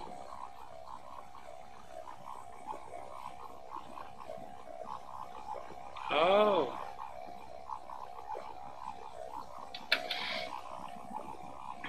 To perform an attack, close the distance and put the gun sight reticle over the target. A change in buzzer tone frequency from 400 Hz to 840 Hz, the infamous Sidewinder growl, indicates that the missile to be fired is ready, has detected and locked on to the target, receiving an adequate homing signal. This headset tone, generated by the missile, is called the on-target signal, and does not necessarily indicate that the target is within range, since the missile can detect targets that may be outside of its effective range. The pilot must make sure that the on-target signal is due to radiation from the intended target and not from infrared background. When the target is locked on, press the gun trigger on the control stick to its second detent or space for at least 2 seconds until the missile has launched. I don't have that on the X-55. Do on the X-52, but... Oh, this is the F-86 Sabre, mate. That one.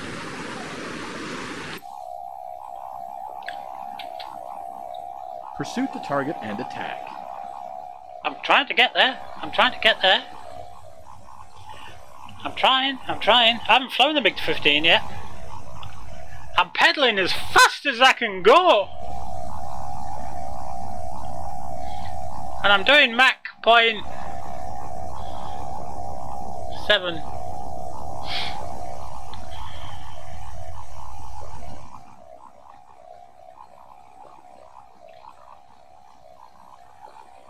As much throttle as I've got, I want my dashboard lights on. Where's the dashboard lights?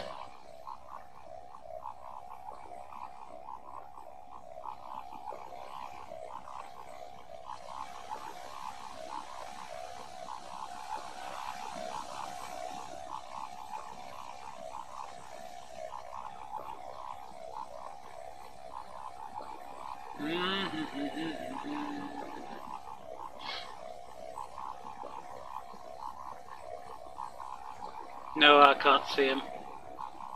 They'll be around somewhere. Hello, where are we going? No, I've got to go over this way, man.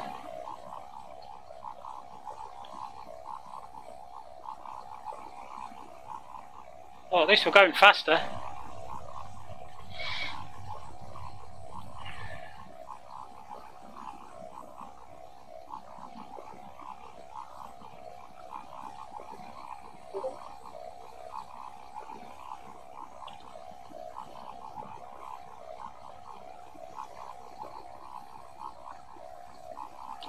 .8 Mach.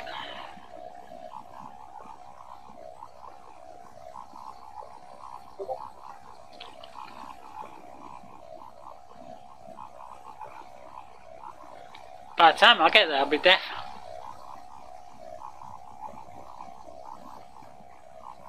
Hello, I've got a red light. What's the red light for? Didn't mention a red light. Danger, Will Robinson! Danger! Danger! Oh! Oh! Shoot! That didn't work. Shoot! Shoot! Shoot! Shoot! Shoot! Shoot! Shoot! Okay. Let's make some control adjustments to shoot missiles. Now what would it be called? It would be called weapons, for starters.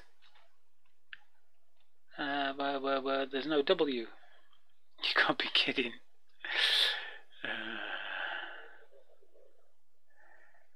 There's no W for weapons. Armament.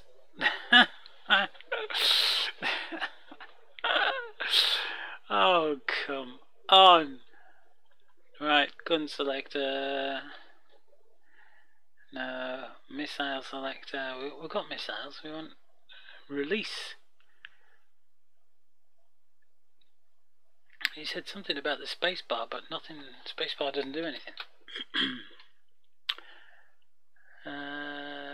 Missile safe launch button.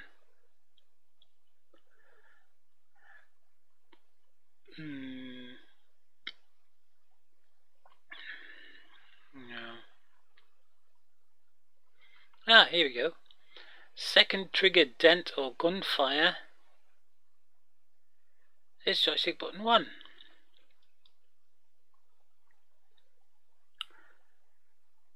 On the flight stick. Weapon release is joystick button 2. I'm also going to make a joystick button 6 as well. 4. Well, I can't, because that's for the electrically caging button on the throttle. Okay, so joystick button 2 then. If I press that and press joystick button 2. Right, okay. So I've got trigger second dent, which is gunfire, a weapon release, which is that one, except it's not releasing.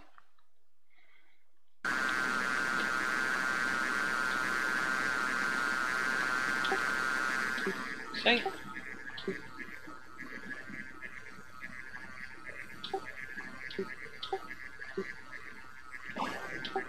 Oh, pull the trigger. You hit the target.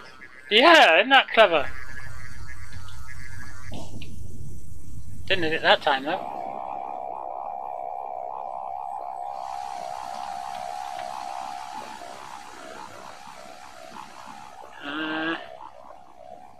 It's terrible that you've got to look down there. After completing the attack, set the gun missile selector switch to off with the mouse or the key combination right Alt and W and right Control and W.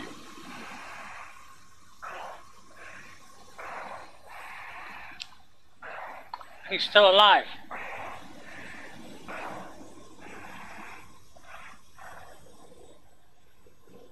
Oh, I'm getting some buffeting. It doesn't like it up here without speed. How could you dogfight up here?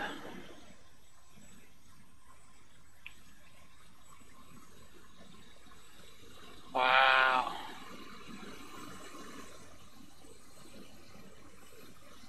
Thin air up here, you see? Doesn't like it.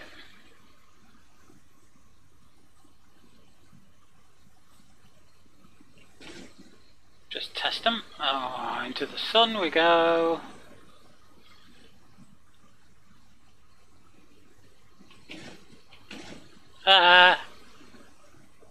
Little movements.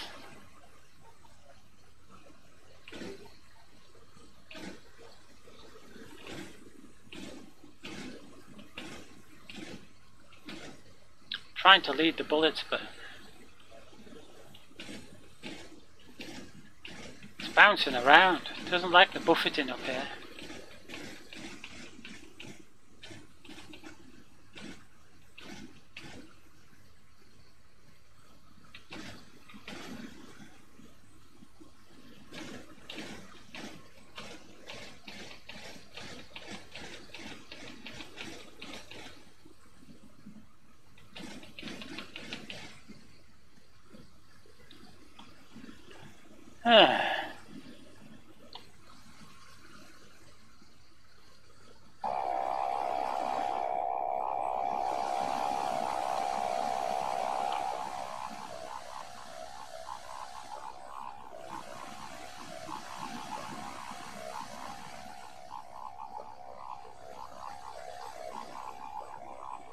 Where's the smoke trail?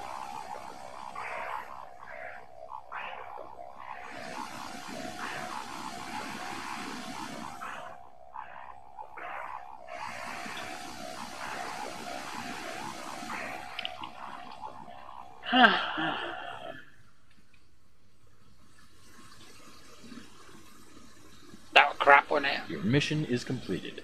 Well done. That it?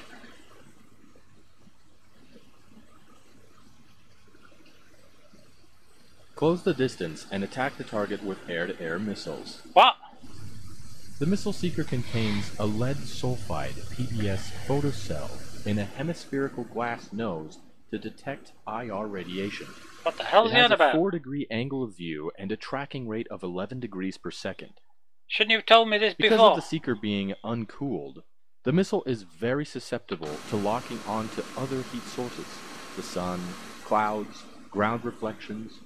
Due to the limitations of the seeker, the GAR-8 does not have nighttime or head-on attack capability and cannot engage targets close to the ground.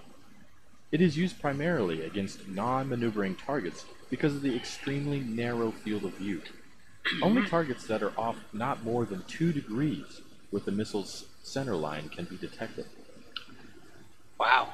The missile is propelled by a Thickle Mark 17 solid fuel rocket motor, which provides 17.8 kilonewtons, or around 4,000 pounds of thrust, for 2.2 seconds, and can accelerate the missile to a speed of Mach 1.7 above launch speed. The missile can turn at 12 Gs and has a range between 900 meters, or 3,000 feet, and 4.8 kilometers, or 15,000 feet. Damn, I'm nearly doing Mach 1. It uses a small 4.5 kilogram or 10-pound blast fragmentation warhead and has an effective kill radius of about 9 meters. Between entering service in 1956 and production stop in 1962, a total number of 80,900 GAR-8 missiles have been built. Flippin' heck. Press escape to finish the mission. All for the Vietnam War. 80,000.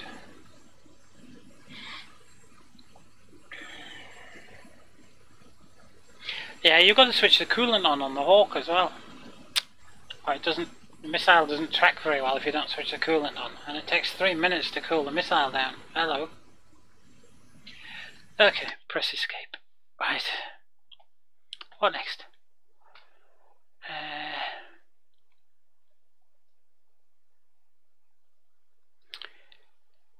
Only flown that once. That didn't go well. Haven't flown that. Haven't flown that. Haven't flown that one. But I've flown the other one. That one. Flown that once. Flown this bit. Haven't flown that. Haven't flown that. Can't get on with that one. It's way complicated. Okay, I'll have one more go before I take a break before Grim Reapers. That Grim Reapers is in about an hour and a half and I need a break.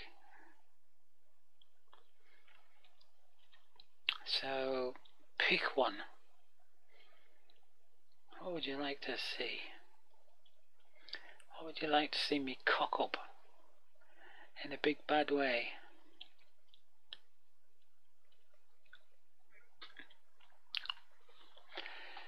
There must be something on that list. It's a big list.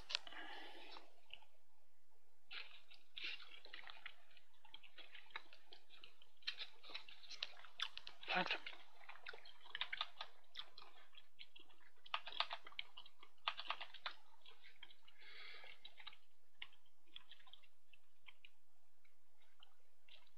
But there's hardly anybody in TeamSpeak today.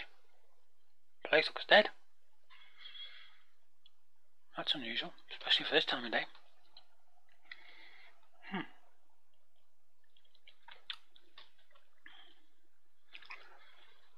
Oh dear. New mentions. Got new mentions.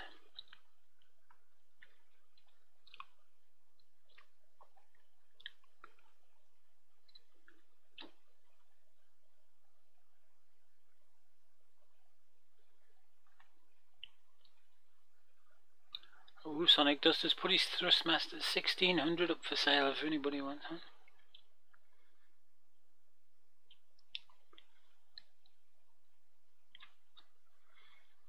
Tonight's mission briefing is open mission plan, read flight plan and fill in the flights. I'll do that from my other computer.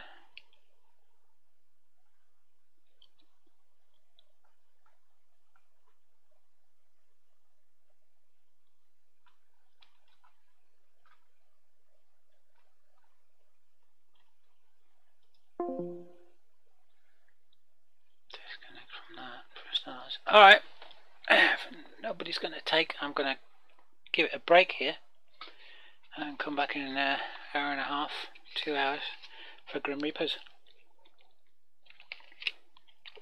Don't know what the op is tonight. Don't know what they've got planned.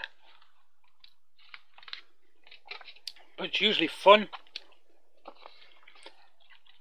Mass takeoffs, mass landings, mass blowings up.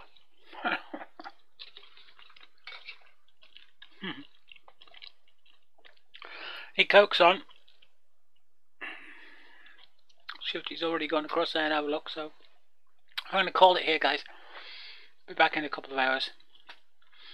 Hopefully this house might be a bit warmer by then and all. I'm absolutely freezing. But I'll catch you then.